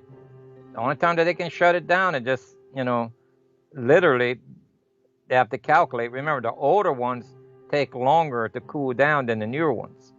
So a lot of the older plants would be shutting down first. But later on, even the new ones will have to be shut down. So, because if they don't cool the core and it's hit by a meteor, it would do like Fukushima did. It would explode, possibly. Yeah, we'd have you have to have cooling. Yeah, we'd have nuclear. They take years to shut down, by the way, to cool down the rods inside the reactor containment system and everything, and then put those rods underground and so on. So it does take time, and that is to put it on the ground, yes, but to stop it from just making steam, like where it would ball off the water protecting it, it doesn't take as long. They just need it cool enough where the water can stay, months at a time, instead of balling off within hours. You see. Okay. So, plus now, a lot of those nuclear plants are on rivers because they need the water, or on the coastline of ocean. Wrong place to build them. This is you shouldn't even have them. No, absolutely. We know it's a So dangerous technology, and it puts everything at risk. But nonetheless, it's there, and it's a risk for everybody. Now, with regard to the changes that are already happening inside the system, I mean the solar system itself, where also the planet is being affected. They call it climate change of all things. But we know that this climate change pretext happens before we go into any ice age or into any event that obviously is being affected. Our planet is being affected by an external force that's affecting the sun. It's affecting the rest of the planets electromagnetically, obviously. James McCanney, I don't know if you know him. He has a PhD in astrophysics. I have his books, by the way. He was a defender, a staunch defender of the Planet X, let's call it theory. But now years ago, he just backtracked and said, no, that thing doesn't exist. Now, there's a point where, as a researcher, Gill, I don't know if you've been bombarded with those questions. It's been year after year that you've been presenting your research and adapting the model. When are you going to stop adapting the model to where we haven't seen the object yet, visually, physically? Because that's another question that we've been getting. the window of its return, I placed it at 2012 to 2030. So it's Sometime a within window. that window is where I expected it. The Okay. the midpoint that we can pinpoint is that the Carrington event was when this planet reached aphelion, because Oh, the that's sun was very straining important. to pull it. That was 1859, right? So the Carrington event was this massive X-45 solar flare that hit our Earth. Okay, now you say that was the last time X was around here, or No, no? wasn't around here. That Okay. was when it reached its furthest point away from the Oh, sun for excuse the me. sun to pull it back. Okay, it was Okay, in its the aphelion. actual Aphelion, right? right, Okay. right, aphelion. Okay. Now, the last time it was around, which I can't confirm it because I don't have enough astronomy data to confirm this date, which is published. But there's a wooden carving from Germany that says 1697 AD and they're pointing. They have two objects in the sky and they're pointing to one. But keep in mind that the Vatican and the secret societies likes to alter the dates. I wish I had an artifact to confirm the actual date of this thing, because if we use this date, that meant if you take the same amount of number between that date of 1697 and do the math between 1859 on September, you come up with 162.5 years. And you add that to the Carrington event to find out when it would arrive.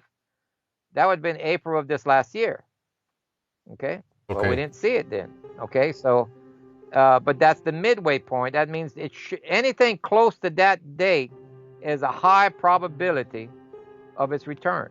That's where you have the highest probability of its over on either side of that date. It could come early, it could come later, but that's the critical point. We just passed the critical point. So the next 2 to 3 years are going to be the highest probability. Now, if you go ahead and add, and you take a careful look at Jacob's trouble, how long did it take him to travel? Okay, we're right in that area right now. Within the It's window, exactly we're like in the so we're like in the mid part of that specific window you're saying, between 2016 and 2030. We're like in the midway of that moment where during Jacob's trouble, right, when it began, because even the go ahead. the midway was actually April of this last year. Okay, so anything off of that, we cross the midpoint and most likely point of its return. This is a real object because the sun, the so-called global warming, it's not us doing it, because all of the planets are warming up. It's this planet approaching us that's causing the sun to go into its little fits. And you can go back in history. If you divide the time spans into quarters and overlay the ice core samples, you have a high 80%, like 87, 88% match with this. Almost 90% match. Well, that's not an accident. So you're saying this is the cause of the past. You're saying major that climate there's a scientific correlation of all the events in the ice core data out of Greenland or Antarctica that correlates with these massive Earth changes, and those Earth changes have been happening cyclically. And I'm gonna put up the data on the screen from the ice core data because it's extremely important. We have multiple correlations of scientific data when you even the so-called millions of years, if you shrank it, okay, and put the extinction levels, like there were 7 or 8 of them, and put the largest peak of the extinction levels on Noah's flood, it matches the other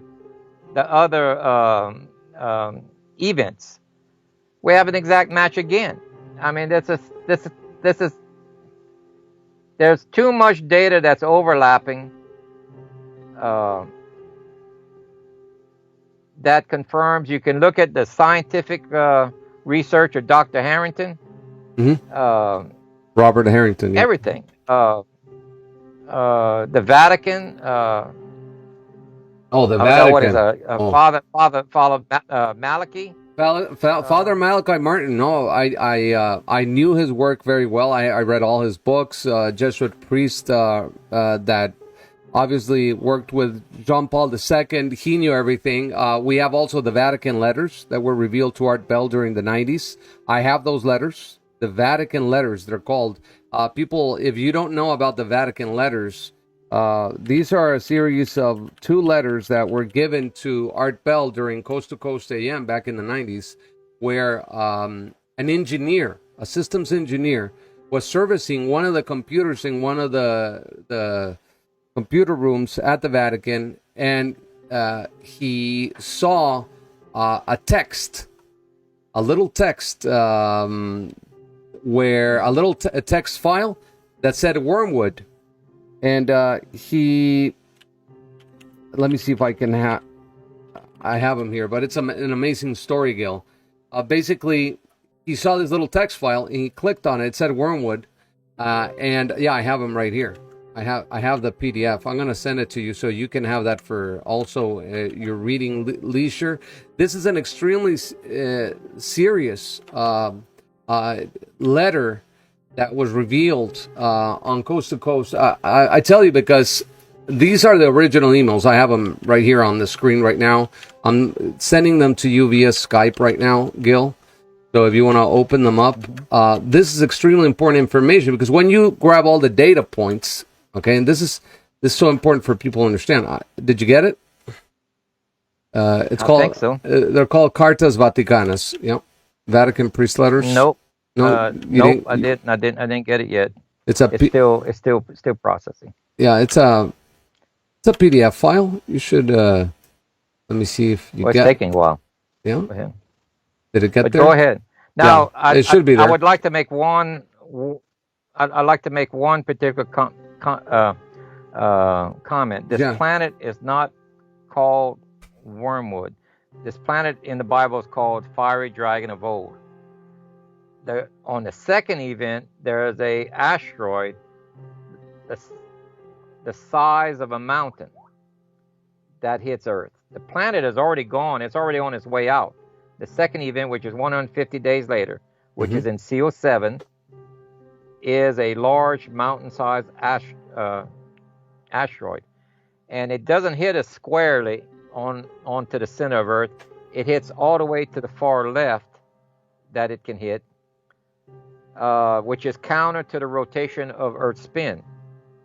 And when it hits there, it jars the Earth crust globally. Okay, because the leverage point that it's using is maximum. It's all the way to the left. So it's causing our crust it's trying to stop our Earth from spinning, basically. So that sends a wave across the crust globally. And that's where you read in the Bible where every wall on Earth is either cracked or crumbled. That's how it's done. Okay, I see. So wormwood in itself, just as a clarification, is not Planet X. There's a confusion. People tend to believe wormwood is X. No. Wormwood are the two asteroids that are going to hit, one on land, one on water. It's probably going to fragment. Is that correct, Gill? Well, remember, there's a meteor shower. The meteor shower hits mostly the land again, the same North and South America. But within that group is one that's as the size of a mountain. And that hits the Pacific Ocean. Okay, but it doesn't hit it squarely. You got to look at the Earth just like a globe, and it hits to the far left, and that's countering our spin. Gill, if it hit squarely, it wouldn't be counter our spin, but it's hitting all the way to the left where the ocean is, and it says Earth is cracked, Earth is split. It says. Remember, we have the fiery ring that's all around the Pacific Ocean. That is devastated all along the way. So, just like the Bible says, the worst event in all of Earth's history, between those two events. Okay, but there's something that you said, the Earth is a globe. Gill, there's a lot of people that do not believe that anymore. Inside the Church of Christ and also outside the Church of Christ, a lot of people are deflecting from the notion that we live on a globe. They think we live on a flat structure. I don't know, an artificial digital construct or something, where Antarctica doesn't exist. It's just a wall, and they believe that I mean, this information, just to clarify, is not for them. Is that correct? Well, unless they change their mind, then it's for them, because the model doesn't work on the flat Earth, because there's no safe side if it's flat. Are you going to update all your models and readapt them to a flat Earth model so they understand it? No, I'm just kidding, Gill. I'm going to. No. I'm just kidding. We're sorry for the Flat Earthers and the Flat Earth Society. This information is not for you, so we apologize. But remember, the Earth does rotate. Okay, go ahead. Every flat earther that's ever approached me on this, and to have a debate is very hard with them, because they won't answer my questions. They want me to answer their question, but they won't answer mine, because as soon as I hit them with one question, they'll change the subject to another part. And they will never answer any of my questions. Okay? And the first question I hit them with, explain how your model works for a solar eclipse that matches what we observe. Remember, science is what you can observe. Okay? That's what the basic root of science, not what you theorize. Okay? You have a theorized flat Earth model. Okay? Now prove to me right now, how does the solar eclipse work using the moon that matches what we observe? And they can't do it. Not a single one of them can. And they won't even take time to think about it. They just jump to another thing. Then they want me to answer that. I said, wait, to have an intelligent conversation, you ask a question, I'll answer. Then I have to ask a question, then you answer mine. Okay? Because I could get 5 or 6 questions where they'll have to say they either don't know or don't have the answer or can't. Okay, they don't want to go down that road. I have a video of 3 flat earthers that's furnished a laser, a helicopter, and a boat. And for them to do their tests across the water to see if the Earth is flat. And there were 3 staunch believers the Earth is flat. But at the end of this, throughout the show, they're proving for themselves the Earth is not flat, because that laser and the telescope and everything, you can see the helicopter going below the water, basically.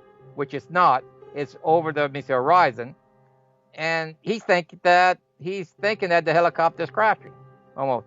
So he reaches out to the radio and he says, "No, we're still 60 feet above water," and they're going down until they get about 20 feet. He says, "Okay, now we're there. Well, could you rise?" And I'm gonna, because the telescope had a X, like a sight glass, like an X on it. Right. He says, "Rise until I get you in my sights again, and then tell me what your elevation was." It was like 60 something feet above water, where it started out with only 6. And so they did these experiments, and at the end they were convinced now the Earth is round. Yeah, there's a curvature. When you do the experiment correctly, that's what. But you just can't. but those experiments are pretty expensive, just to prove to them that the Earth is.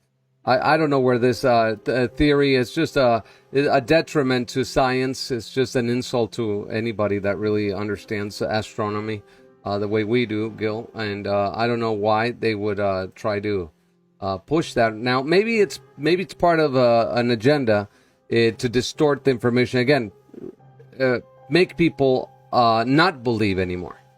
You see, it's a blend of either people that don't know how to do the proper formulas, or doesn't know how to apply an actual scientific model, or they're just doing it for views. Okay, or there's an agenda. So there's about 4 different reasons.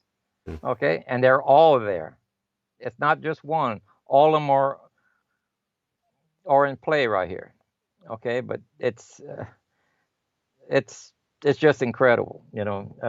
If you analyze their experiments, you find there's something wrong with it, math-wise or experiment. I had somebody sent me a video. They had this dried salt lake, and they're shooting a camera across because they measured the map tells them how wide the lake is, and that you shouldn't see the building on the other side.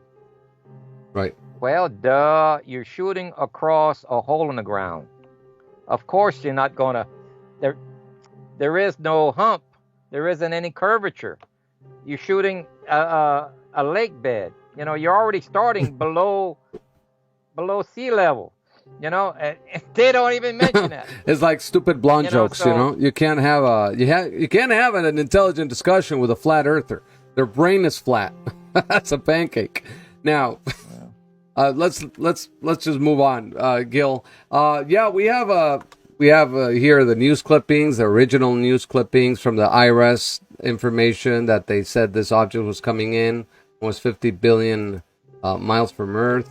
We have from the Washington Post, mystery heavenly object, body found by orbiting infrared telescope. So they found the body. It's not like it's a theory. Robert Harrington died under mysterious circumstances. He quit his job. Well, no, he retired from the Navy from the Naval Observatory, and he moved to Australia of all places and set up his own shop there in order to look and scan the skies for Planet X, because he absolutely knew it was real, and he lost his life in a mysterious car crash, as they say. So yeah, the data is there. We're not gonna be proving to you that this object is there, but it is there. And what would it take for you to believe in Planet X? Well, pause that and read it for a moment. There's a slide from Gill. And last thing here about Wormwood, the Vatican letters, I sent them to you, is this confession from this person, where he opened up a text file called Wormwood, and this set in motion a series of files inside the computer server, where it opened up a bunch of programs, and he ended up seeing this on the computer, the access to the Hubble telescope. And when he opened it, he could control the Hubble telescope, and he saw also that the Pope was using the Hubble telescope at the time in real time from his office. So There you go. He got into so much trouble for this that he left the Vatican under threat because the Vatican Jesuits wanted to have a little chit chat with him. He ended up leaving. He then felt safe, and they killed his family. They killed his friends when he got back to the States.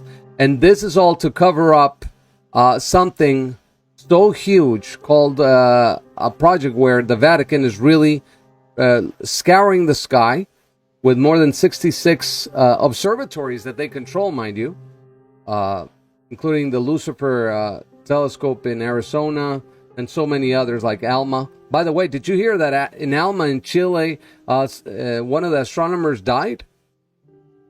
Got killed? Murdered? Yeah. Matter of fact, there was about 7 or 8 died, and I think it was around the Alps and around France, Italy. A cable car, a cable snapped. The cable which car was perfectly fine. Yeah, and that took out the majority of the astronomers because they were doing research. You go.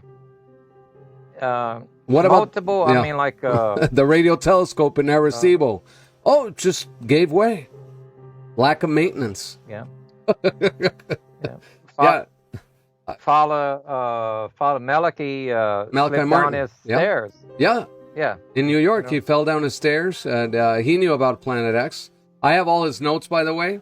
I have all the transcripts from Father Malachi Martin in all his radio interviews where he was warning about this situation.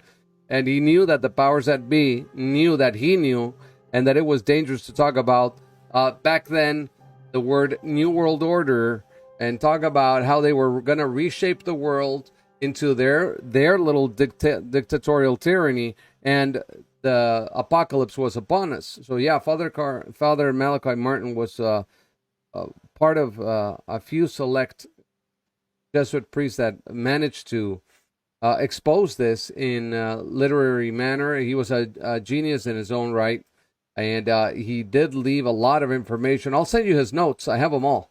I'll send them to you so you can go over them. They're very interesting in themselves. Gil, one last, not last question, just one more question that I have here. Ana Romero asks, what is the sign that Planet X will give us once it is really close to us? What is the what? What is the sign? What is the sign that Planet X will give us once it's really close to us? The sign. On the same night that Yeshua arrives, okay, you're going to have the,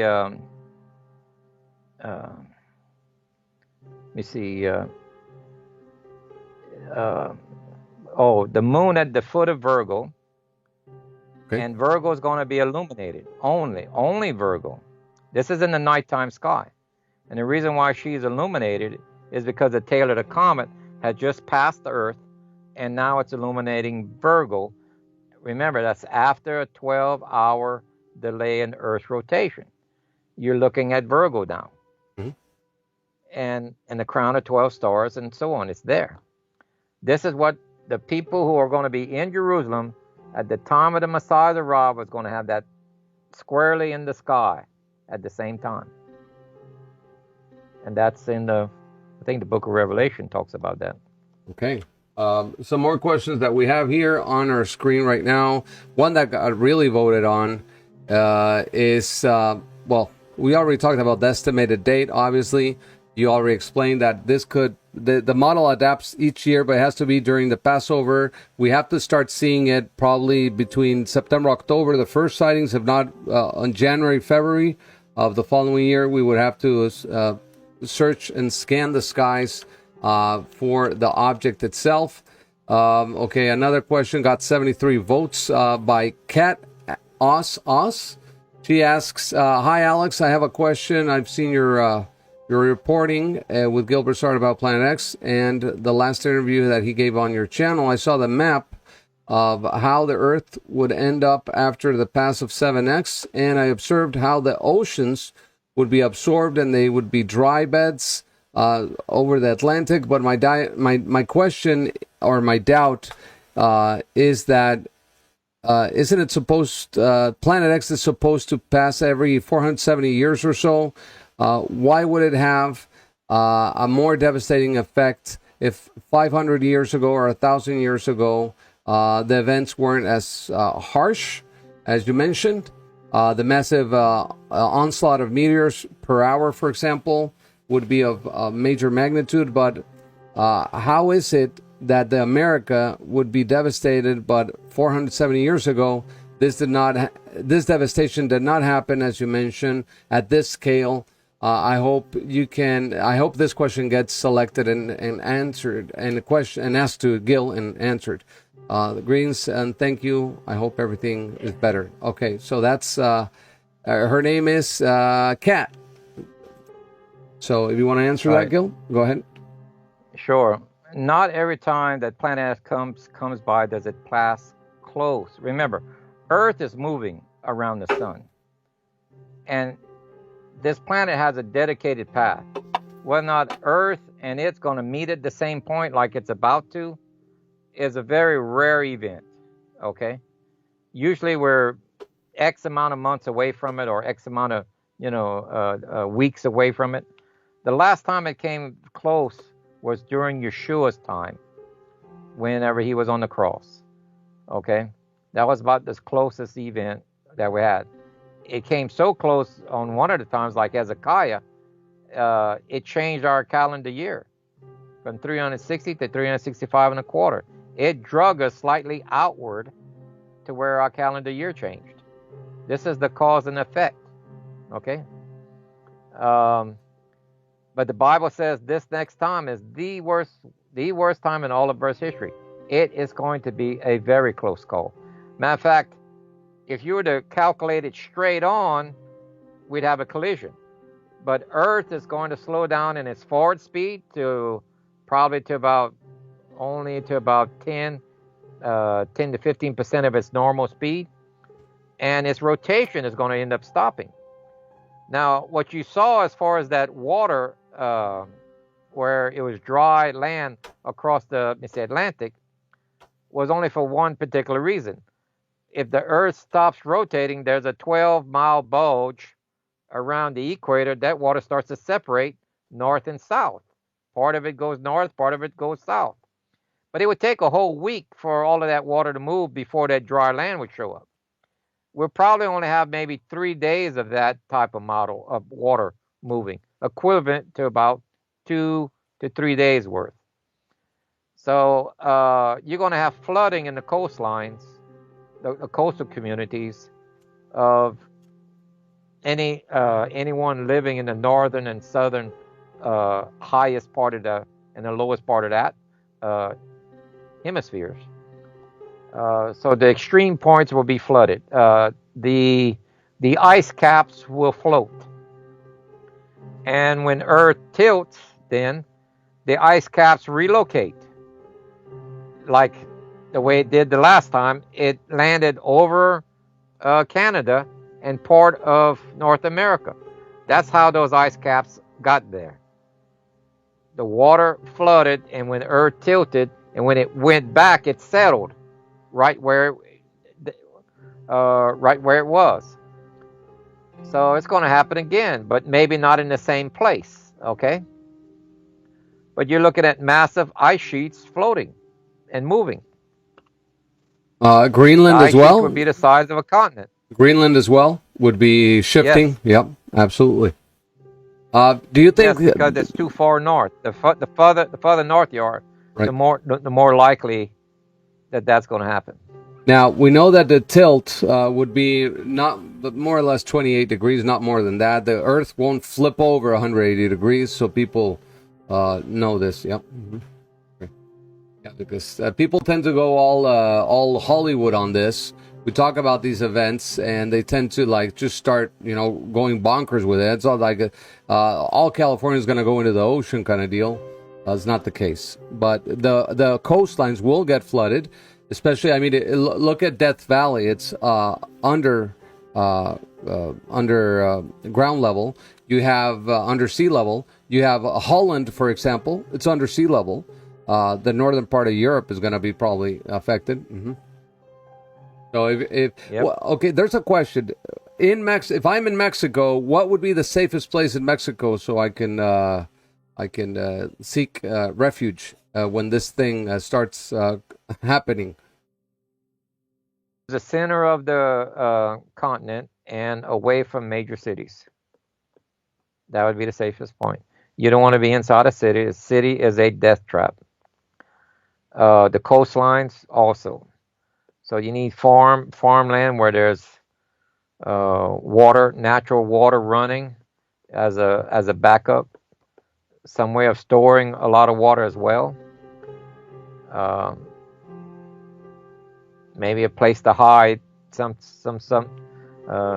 way because you don't want to be in the open, because until allow it maybe like a year later or so before coming out. It's going to be extremely difficult.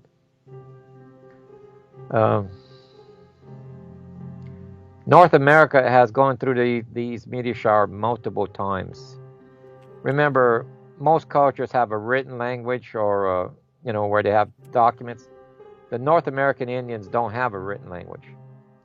And it wasn't because of, like some people say, they didn't have the mental. No, it's because they went through a disastrous time multiple times. When those documents were burned and they're starting from scratch, they're starting off in a cave again and coming out again, looking for food. The forests are burnt. Remember, it says that all of the grass and trees are burnt, and that a kid could count how many trees are left on his fingers. Devastation like you wouldn't believe.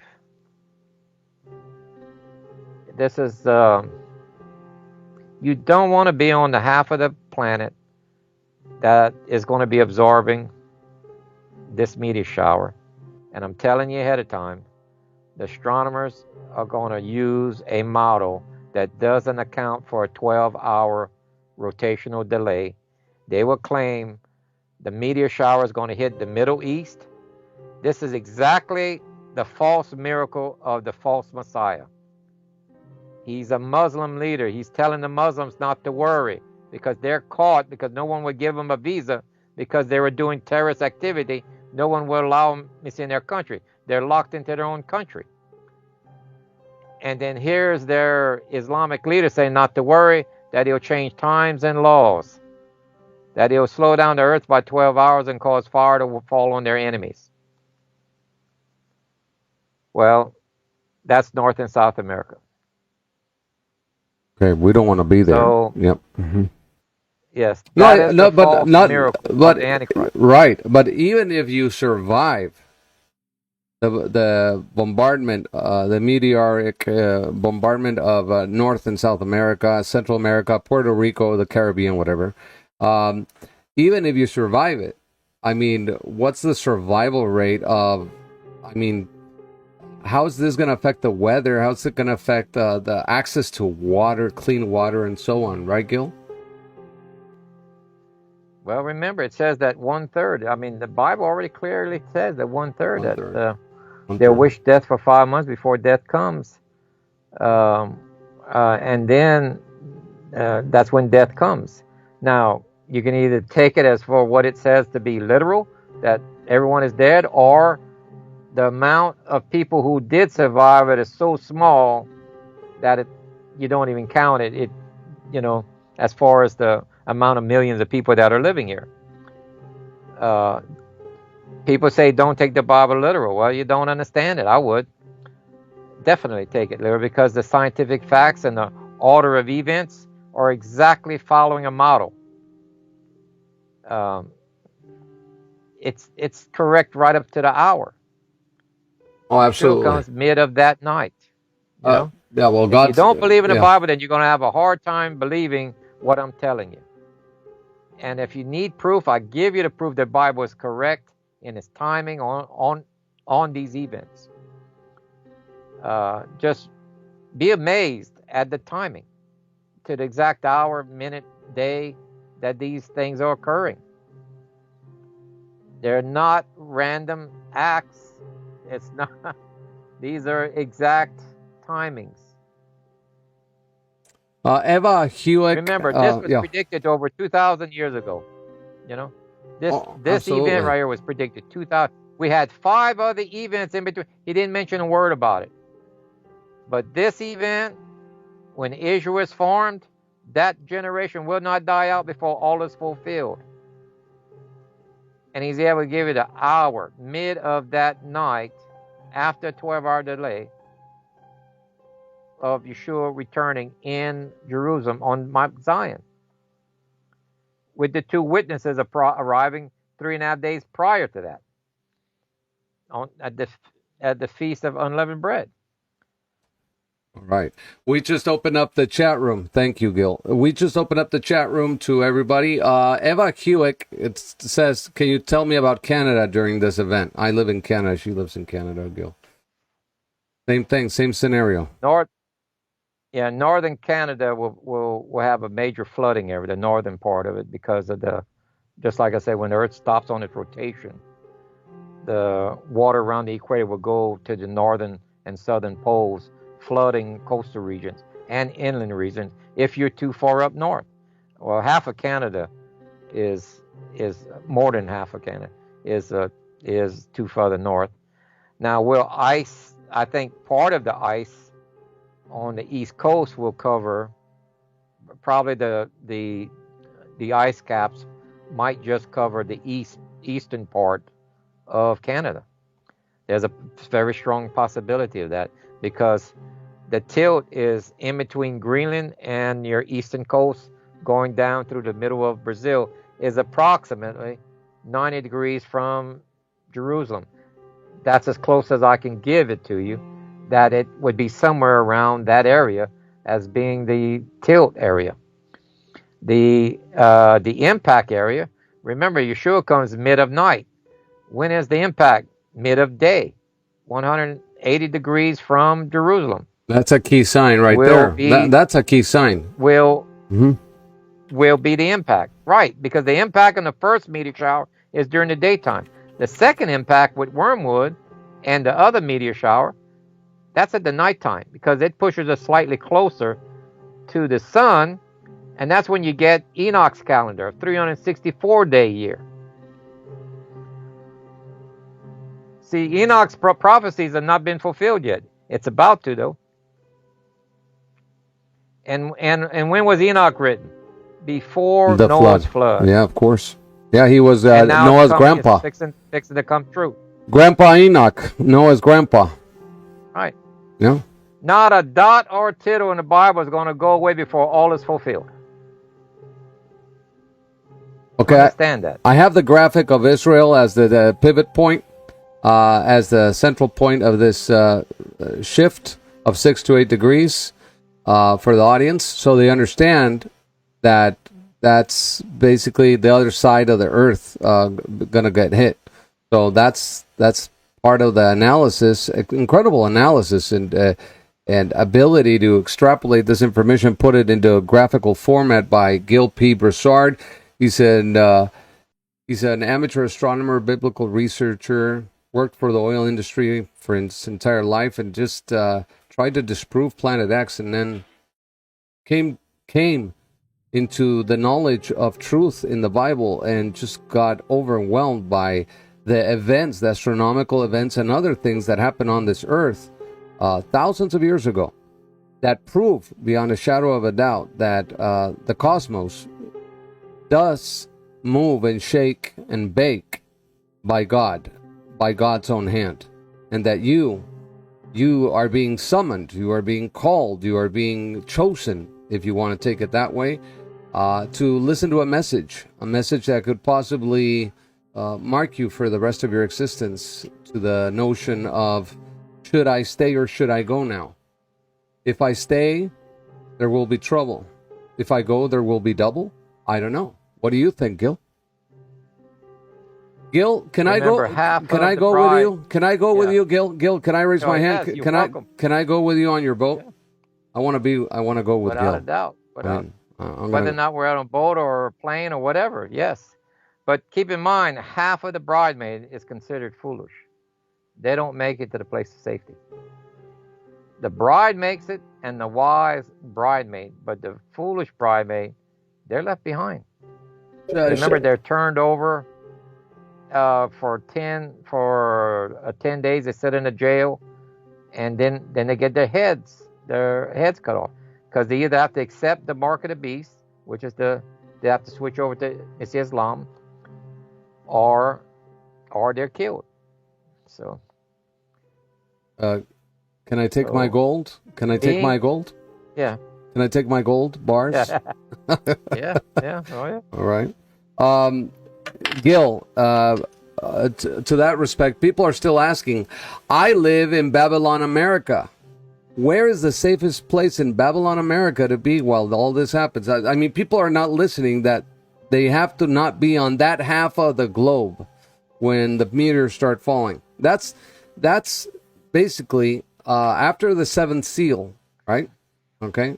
We're seeing the beginning of the first massive earthquake. Is that correct? There's going to be an earthquake that's going to shake this earth so much. What magnitude earthquake do you think it's going to be? Seal 6. Well, whenever, remember when wormwood hits the earth and it's hitting off center, it's hitting all the way to the left, hitting counter to our Earth's natural rotating spin, that causes earthquakes globally. Okay, it just and the sudden jar of things. The closer you are to the impact, right, the more severe the jar is of it trying to stop. But every wall on Earth is either cracked or crumbled. It says every wall on Earth is either cracked or crumbled. What does he have you do for Sukkot? He has you practice living in tents. That's a practice run. Tents, if it collapses on you and you're not hurt, if a building collapses on you, you will be hurt. Chances are. Because there may not be anybody to rescue you. Because the roads are broken and everything. And there's too many people to rescue, possibly. So the furthest away from the impact, the safer it is. And Jerusalem is, on each event, opposite of the trouble. There's a reason for that. He's proven his point. There's a very good... Because he's telling you that that's going to be the safer place. Absolutely. That, in fact, he's pointing to Jerusalem, because Jerusalem is the city of peace. I mean, it's a prophetic clock of God, mind you. But, I mean, people would say in their right mind, oh my God, Israel is at war right now with Iran. Who would like to go to a place where right now there's possible drone attacks or stabbings of people in the street or bombings? But people don't understand the supernatural to the way that the biblical prophets did. I mean, they trusted God. Mm-hmm. Not a single religion, whether the Muslim, Christian, or Jews, want Jerusalem destroyed. So it is the safest place. Okay, and number two, remember it says 1/4 of the world population dies. Israel doesn't have 1/4 of the world population. So who's dying in that scenario when you got 1/4 of the world population dying? That's before the meteor shower. Could it be China? Could it be China? Could China be China? You'd have to destroy 90% of India and China together to meet 2 billion people. There's roughly almost 8 billion people in the world. They're talking about 2 billion, 1/4, the Bible says, would die in this next war. And war is coming. It's already happening. Globally, it's going to get crazy globally. Terrorism is going to be rampant. And it's going to take a Muslim, because the Muslims will not sign a peace agreement with a non-Muslim for that war. That's why this guy has to come in as a Muslim. Westerners will try, but they will not get the peace agreement. That's why they have to seek out a Muslim and put him in the position of getting this peace agreement signed. I did a special analysis on Recep Tayyip Erdogan. He's almost 70, just like Putin. No, I think he's older than 70. I think he's 76. He's the dictator of Turkey, and now he believes that he's going to revive the Ottoman Empire. He wants to be the caliph. By the way, just so you know. So Recep Tayyip Erdogan is one of his favorite books is Mein Kampf by Adolf Hitler. He used to read it when he was in 5th grade in school. He used to go to school with his lunch bag and also Mein Kampf on the other hand. So yeah, we're talking about a person that is very, sick in his mind, very anti-Jew, very anti-Christian. Could it be that Recep Tayyip Erdogan, because he wants to build a temple in Jerusalem, by the way, to unify Christianity, Islam, and Judaism. Right. He could be a candidate. Remember, it says that there's going to be multiple false messiahs claims. Right. Okay, right. Not just, but the key one is the one that's going to get the peace agreement done. Now, I lost my thought there. No, it's okay. I had a very good friend. He was my lawyer, and they killed him 5 years ago. They killed him. They hacked his brain and killed him. But let me just say this. He told me that he was adamant that Iran, remember nuclear agreement during Obama's tenure that was never ratified or signed, was possibly that peace agreement, but it was not the case. Now with Iran stepping off the table and saying, we don't want to do anything with you, we're going to 90% enrichment right now. Does this tell us that maybe we would have the nuclear exchange, albeit limited in the region, but that would force all parties to just pause for a couple of weeks and then just sit down and finally draw out a temporary peace agreement? And do you think that's the peace agreement that would evidently start off the tribulation as we know it? Russia, China, Syria, Libya, a few other ones, Iran, China, they're all working together with one plan. This is going to be and Pakistan isn't, remember, if China goes against India, that's going to bring in Pakistan, okay?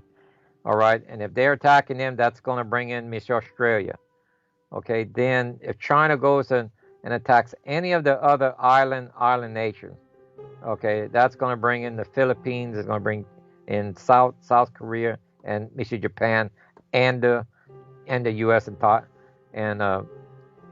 Taiwan. If Israel attacks Syria, that's going to bring in Russia, okay? And it already is attacking Syria. It's already attacking Syria, yeah. I mean, it's already happening. Yeah. Because Turkey wants to conquer part of Syria, okay? And then you got Russia, and Iraq. They want the northern part of Iraq, Kurdistan, yeah. Mm-hmm. Europe. You got Russia coming into Europe, and you got Russian troops in Central America.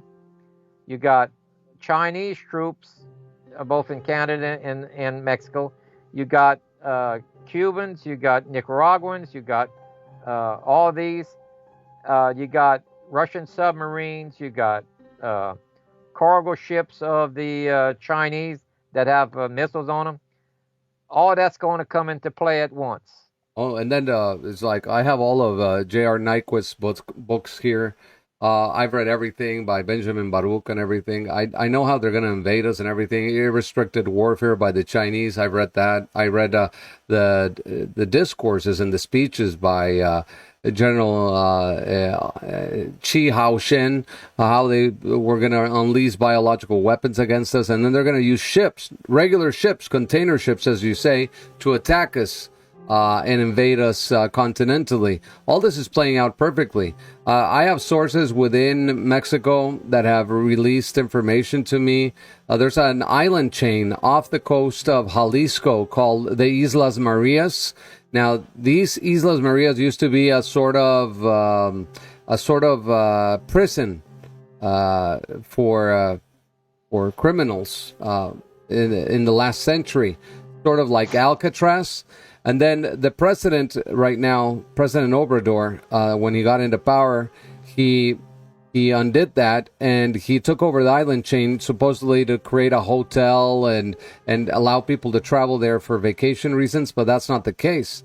Did you know that on that island there are Cubans, there are Nicaraguans, there are Syrians, there are Iranians, there are Venezuelans, there are Russians, and there are Chinese and North Koreans preparing to go into Mexican cities.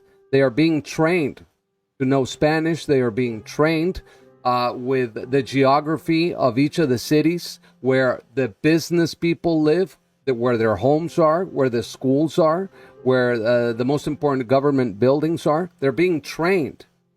There's secret highway systems that China has been building inside Mexico for the last 20 years. I mean, we're talking about pre-collated concrete. Okay, these are highways that are enormous in scope and measure, that connect Michoacan, Mexico, all the way to central Guanajuato. And they connect, for example, in the case of Baja, they connect Ensenada all the way to Otay Mesa. And, you know, I sat down with a Mexican businessman that goes to China frequently. Once a month, he flies to China. He has a lot of dealings with the Chinese. And and he told me, you really want to know the story about that highway? It's a highway that people use, but it's so dangerous because the government doesn't take care of it. It's just there, sitting there, connecting Rosarito Beach, Mexico, to Otay Mesa. Okay, they call it Boulevard 2000. He told me, you know the real reason why that was built? And I asked him, no, why? Those are for the tanks, the Chinese tanks. I tell you because my Chinese associates told me that. Oh, that's for our tanks when we're going to invade the United States. We're building all these highways all over Mexico. So they're going to attack. Mm-hmm. They've been preparing. There's tanks on the border with Guatemala. A truck driver in 2009 contacted me and told me, hey, Alex, I took a break off I stopped my rig on the side of the road. I went to take a leak. There's thousands of tanks in the jungle with a red star on them. Thousands of tanks. They're hiding the tanks. We have at least 8 confirmed Chinese military bases operating in Mexico, 65 miles south of the U.S.-Mexico border. We have nuclear weapons from China inside Mexico right now. We have a Mexican military that is siding with the Chinese since the President Enrique Peña Nieto, before the one that's in power right now. We have Russian military presence inside Mexican air bases and inside the Mexican military. Now, these Russians, they're not normal. They speak perfect Spanish. Mm-hmm. We have also the Chinese taking over the mineral industry. We have a lot of movement, and people not waking up to smell the coffee. We have Chinese submarines, Russian submarines off the coast of Mexico, off the coast of the western part of the United States, with hydrogen bombs inside them, on the bottom of the ocean off the coast of LA, San Diego, San Francisco, Seattle. And they're just waiting for the order to just push the button. So the thing is that there's going to be a moment where all this is going to pop, right? Do you think this event is going to be maybe this fall, October, November, with China saying, yeah, we're going to just go for Taiwan, but maybe they'll go for the whole enchilada and want to just start the war in the Pacific, World War III, World War IV, whatever? If you take the time period between Sukkot, remember the bride and bridesmaid has to be out of harm's way before the war starts. And from Sukkot to Passover is 6 months. So you divide that in half. So roughly 3 months to come up with a peace agreement, and another 3 months probably has something to do with the war. That's roughly the way I would show it. So it has to come either during or slightly after Sukkot, the war has to start. Sukkot is going to be October 11th through the 12th this year. And the Festival of Lights is Hanukkah. That's on November 20th, 21. So there you go. That would be the timeline. Yeah. Well, curiously, October 1st is the anniversary of Chinese communism. Well, okay, I have a Sukkot starting on the 11th. Is that what you have? Yeah, 11th and 12th. Yeah. Of October. Yeah. Right. Well, 40 days earlier than that is September 1st, which is where I would expect us to see Planet X possibly, if it's this year. Remember the word "if." It is this. The only way we're going to know it is if we have a visual, because remember the government is not going to tell you anything about this until 40 days before its arrival. So you got to look for a comet. You have to make your own decision. You see a comet that's longer than a week or two in the sky and it's on the ecliptic, that's our baby. That's the one you got to be scared of. I would start looking either just, all the way till the end of Sukkot. If we don't see it by October, that means this Sukkot is a practice run. And just enjoy it. And then come on back after that. But one of these Sukkots is going to be the real event. And because the war has to start before we make our trip back. Okay, so it's either going to happen during or right at the end of Sukkot, the war will start. And since we already have proof that they've attacked Israel during a feast time, that makes it logical. So, but before all this happens, they have to start doing the global reset of currencies. You're going to see that. And locking down the finances and everything and causing a market crash. We might see a market crash towards the end of this year month or something significant. Okay. Around 28, 29 is a high probability. I stated that too, like a friend of mine, because I used to follow the market, and the end of this month is not looking good. There's a significant event that they normally follow when there's certain levels of certain things. I won't go and explain the details, okay, but those levels are going to be extremely high on the 28th and 29th.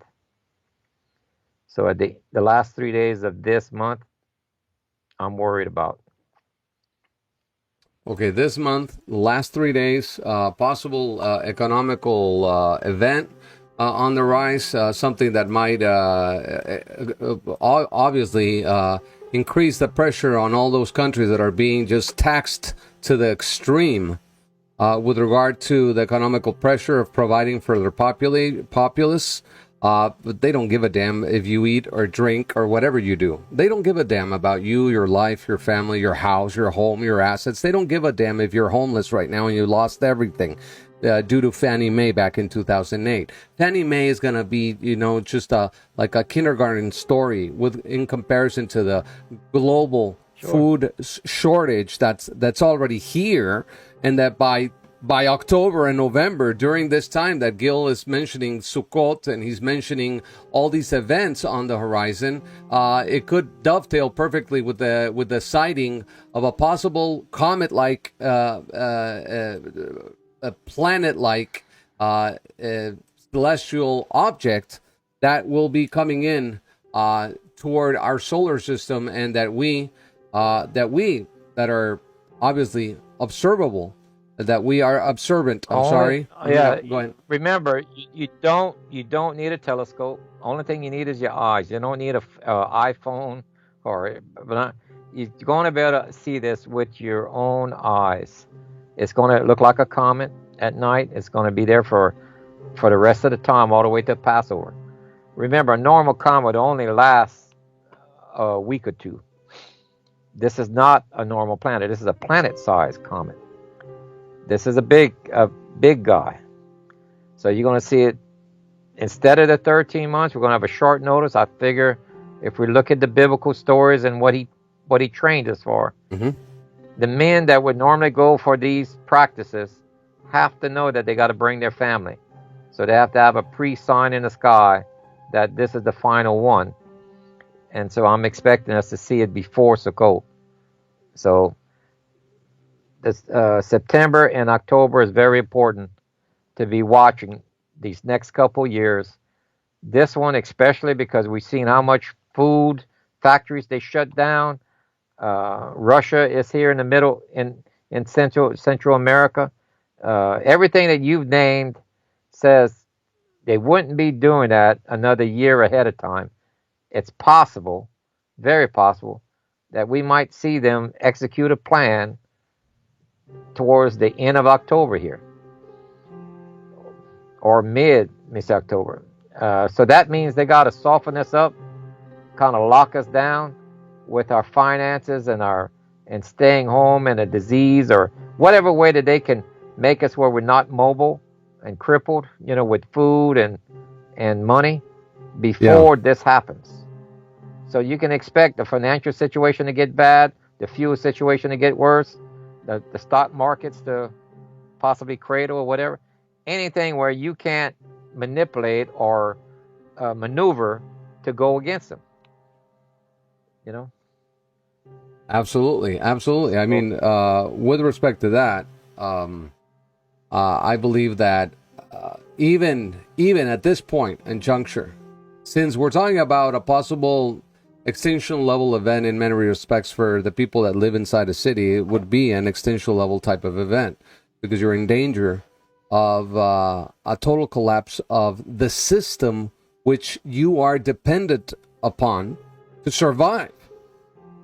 Be it the sewage system, be it the clean water, potable water full of fluoride and other chemicals that they feed you, be it the artificially processed food that you so much love to put in your microwave every evening, be it whatever, the fake money that is being printed out like no tomorrow by the Federal Reserve Bank. Oh my God, this is so bad. The bubble is not going to be even a bubble. It's not going to be even a bubble. It's not a bubble gum bubble. This thing is so huge. It's like a hydrogen bubble that's going to go off. It's going to just rock us so badly that the dollar is going to be worthless overnight. It's gone. Look at Ukraine and Kiev. Yeah. Go look at some pictures on what it was before and after. Okay? That's coming to some of our cities. Okay? 90% of those people had to move before the war got there. Okay? They're on the move. Okay, what's the best way to move? 9 million people got displaced. 9 million in a matter of hours. Yeah, you need to be able to have your supplies with you, the tent and everything, where you can put up in it. Because if you're dependent on the government to hold you by the hand and feed you and give you your tent and your sleeping bag, there's not enough of them. There's not enough of them. So get ready. If you know. This is Ukraine. The picture we're seeing is a devastation of what was and what is, and war. War is a machination of the devil. The war only serves one purpose: to depopulate and destroy, kill, and reset the economy. That's what wars are, and they're going to reset everything. But they're going to reset for you to conform to their order of things. And since you are a conformist, you will, at the point of a gun, not retaliate or not do anything. Okay? Now, the question here, and I think it's an appropriate question, Gil. If they know that all this is coming down on us, and they're also going to go down like little rats they are into their little holes in the ground, which, by the way, they probably will die down there anyway. This global reset thing that they're trying to push with Agenda 2030 and the United Nations and the World Economic Forum and all that, it wouldn't even play out for them at this point. They think they're going to survive this. Okay, now they don't. That's the reason why they're going. Yeah, that's the reason why they're going underground with asset-backed currency, because they expect to come out with to start over, but they are finished. Now, Europe and them are still having asset-backed currency, and same thing with Islam. They still have, but it's digitally tracked now. Like it's a form of crypto, a type of crypto that the countries put out, and that meant it doesn't work unless they allow it to work, because it has a digital signature of who's doing what with what. So once it falls into Islamic hands, which it will, you will have to accept the Islamic mark for your digital currency to work, to get medicine, food, everything. It says it in the Bible. You will not be able to, buy or trade without this mark on that, and it's going to be put in your hand and your forehead. So it just won't be on a credit card anymore. They're going to attach it firmly to the body because too many people are getting robbed, whatever. So now they put it in a chip in your hand or forehead. It's right here in the Bible, in the book of Revelation, chapter 13. It says, he required everyone, small and great, rich and poor, free and slave, to be given a mark on the right hand or on the forehead. And no one could buy or sell anything without that mark, which was either the name of the beast or the number representing his name. Wisdom is needed here. Let the one with understanding solve the meaning of the number of the beast, for it is the number of a man. His number is 666. Actually, if you look in the Greek, the way they drew it, it's exactly Arabic. That exactly what they have on their flag. Okay, so it may not be the way we translate it as it's not really Greek numbers, or remember, Islam did not come into it didn't start till 600 AD. This was written almost 600 years before, or 500 years before Islam was even created. Oh, absolutely. So he's shown an image. So he's making the symbol of, where it says Allah is great or whatever. Those are the symbols, and it matches what's on their flag. That when they carry that green handkerchief around the forehead, or on their arm or whatever. Yeah, Hezbollah. Hezbollah. Yeah. And the word beast in ancient times meant a marching army. That's what, a beast of that type that has a leader. Well, an animal doesn't have a leader. The beast they're talking about is an army. That's the terms they used in the past. It's an ancient term. This is ancient books we're reading. So it's basically a Islamic army with a leader. And so you either have the leader's name, Mahdi or whatever, or you have Islam, whichever. But that's the only way that mark is going to work. That is a very interesting way of seeing it. I've seen that, these sigils, we could call them a sigil out of the Greek. It really looks differently than what you've been saying. I have it right here on the screen. In the name of Allah, the Greek number is 666. There you go.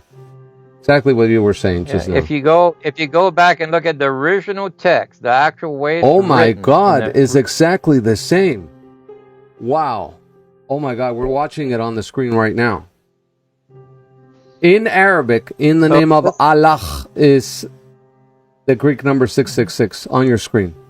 Let me give you one more hint here also, okay? Both in Judaism and Islam, Yeshua is looked upon as a prophet, not as the Messiah on those two groups. Oh, absolutely. Yeah. Remember, the first group that is eliminated is Christians. Okay, so how is Yeshua going to be coming back? Or not the real one, the fake one? He's going to come back as a prophet walking through the desert. Remember, Yeshua said, when they say that I'm coming out of the desert, don't go, it's not me. Yeah. This false prophet that's going to be a Yeshua look-like, going to walk through the desert, claim himself as a prophet, and point to this Mahdi saying he is your Messiah, giving confirmation to the Jewish leaders and to the Islamic leaders. And then this guy's going to make that false miracle which I told you about, Mm-hmm. which would fool even the elite. It says, okay, the let me say elect, because it's so powerful, because they don't understand Wow. the model on what's happening here. Well, I do understand. I mean, I've studied the antichrist system for a while now, and people tend to just move with the New World Order crowd. No, it has to be Islamic in many ways, and because the only thing that explains the massive beheading of Christians, and many people don't understand that also within the government structure, the satanic government structure of the United States. And also other countries, they do practice Satanism in the higher levels. They do have these guillotine systems inside the certain military bases already ready for the go. Inside the United States, I've seen the pictures of the boxes and the let's say the unboxing of these guillotine systems. They're very fast and efficient. If they want to behead a great amount of people. And there's some inscriptions on them in Arabic, mind you. They're black guillotines. So I'm going to look for them. I haven't seen them in about 10 years. They're part of the FEMA Emergency Management Agency programs of these secret jails or prisons that are in the middle of nowhere inside America. All this is real. The problem is that people tend not to believe it because they haven't gone and seen the prisons themselves. But I know researchers, journalists, that have gone, and these places are real. So yeah, if you want to round up citizens that are not going to give up their guns, because that's what they're going for, to eliminate the Second Amendment now, I don't know how they're going to do it. 70 million people in America have guns in their homes. I don't know if they're going to just pass a law. Remember, like... once they get that financial system set, and if they pass a law, then they can shut off that you can't buy or sell anything. That's their plan. Is once they get this financial system, that they can starve you to death. You can't do anything without, you can't eat bullets.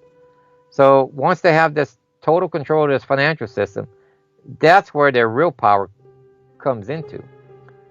And so, remember, a war is coming.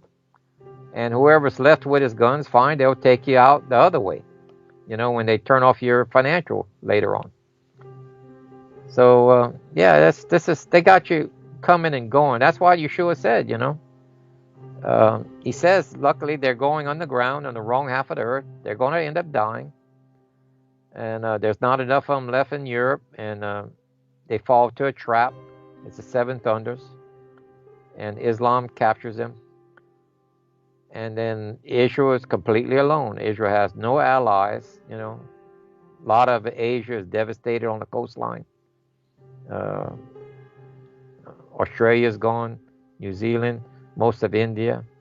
The eastern coast of China is gone probably. It's mostly Islamic and Europe and basically Israel and Africa, The northern part of Africa is already Muslim, and they'll go and do slaughtering in the southern half. So that's its own thing. But it says this war to be 1/4 world population dying, dead. By the time the Antichrist takes over, that's another 1/3 of the world. So it's 2 billion plus a third of that remainder, right, of people. So we're talking about billions, probably two. You're already down to half of the world's population without, with just those two numbers. Yeah.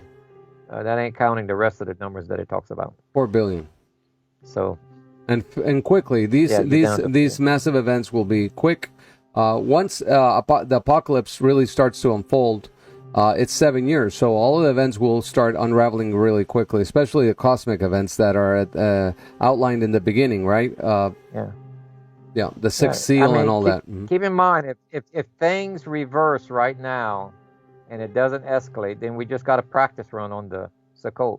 But if things continue the way they're going, and they're going to clamp down where you can't hardly move, kind of like what they did in China with Shanghai and all these other, but not as severe. then you can get ready. Yeah. The rest of it is going to be coming. That's why he said to practice, and that's why you should already have your preparations done. Remember, you can bring any food with you as long as it's still factory packed with you to Israel. Plus Israel is the breadbasket of that region. When Europe's economy crashes, they can't buy Israel's food, so Israel's going to have a overabundance of food that they need to sell. And remember, it says a remnant, which is quite a few, is going to show up there. That's the lost tribes that are coming back. And if you know anything about DNA, DNA spread around quite a bit. So just about anybody could have some part of the Hebrew blood. Amen to that. Without even knowing. Yeah, amen to that. Right. If you study. So. Yeah, I think even the Palestinians, the Palestinians also have their own Hebrew blood. I mean, all the people in the region. Yeah. They have Abrahamic blood. Right. Abraham, yeah. Remember, Abraham was the first Hebrew. That simply means to step out. He was stepping out of paganism, which was Nimrod's type of paganism, and this Abraham's father used to make the idols for all of that type of event. So that's what the word Hebrew means, to step out of. So so it's an action, really, that you're following his laws and rules, not man-made laws and rules.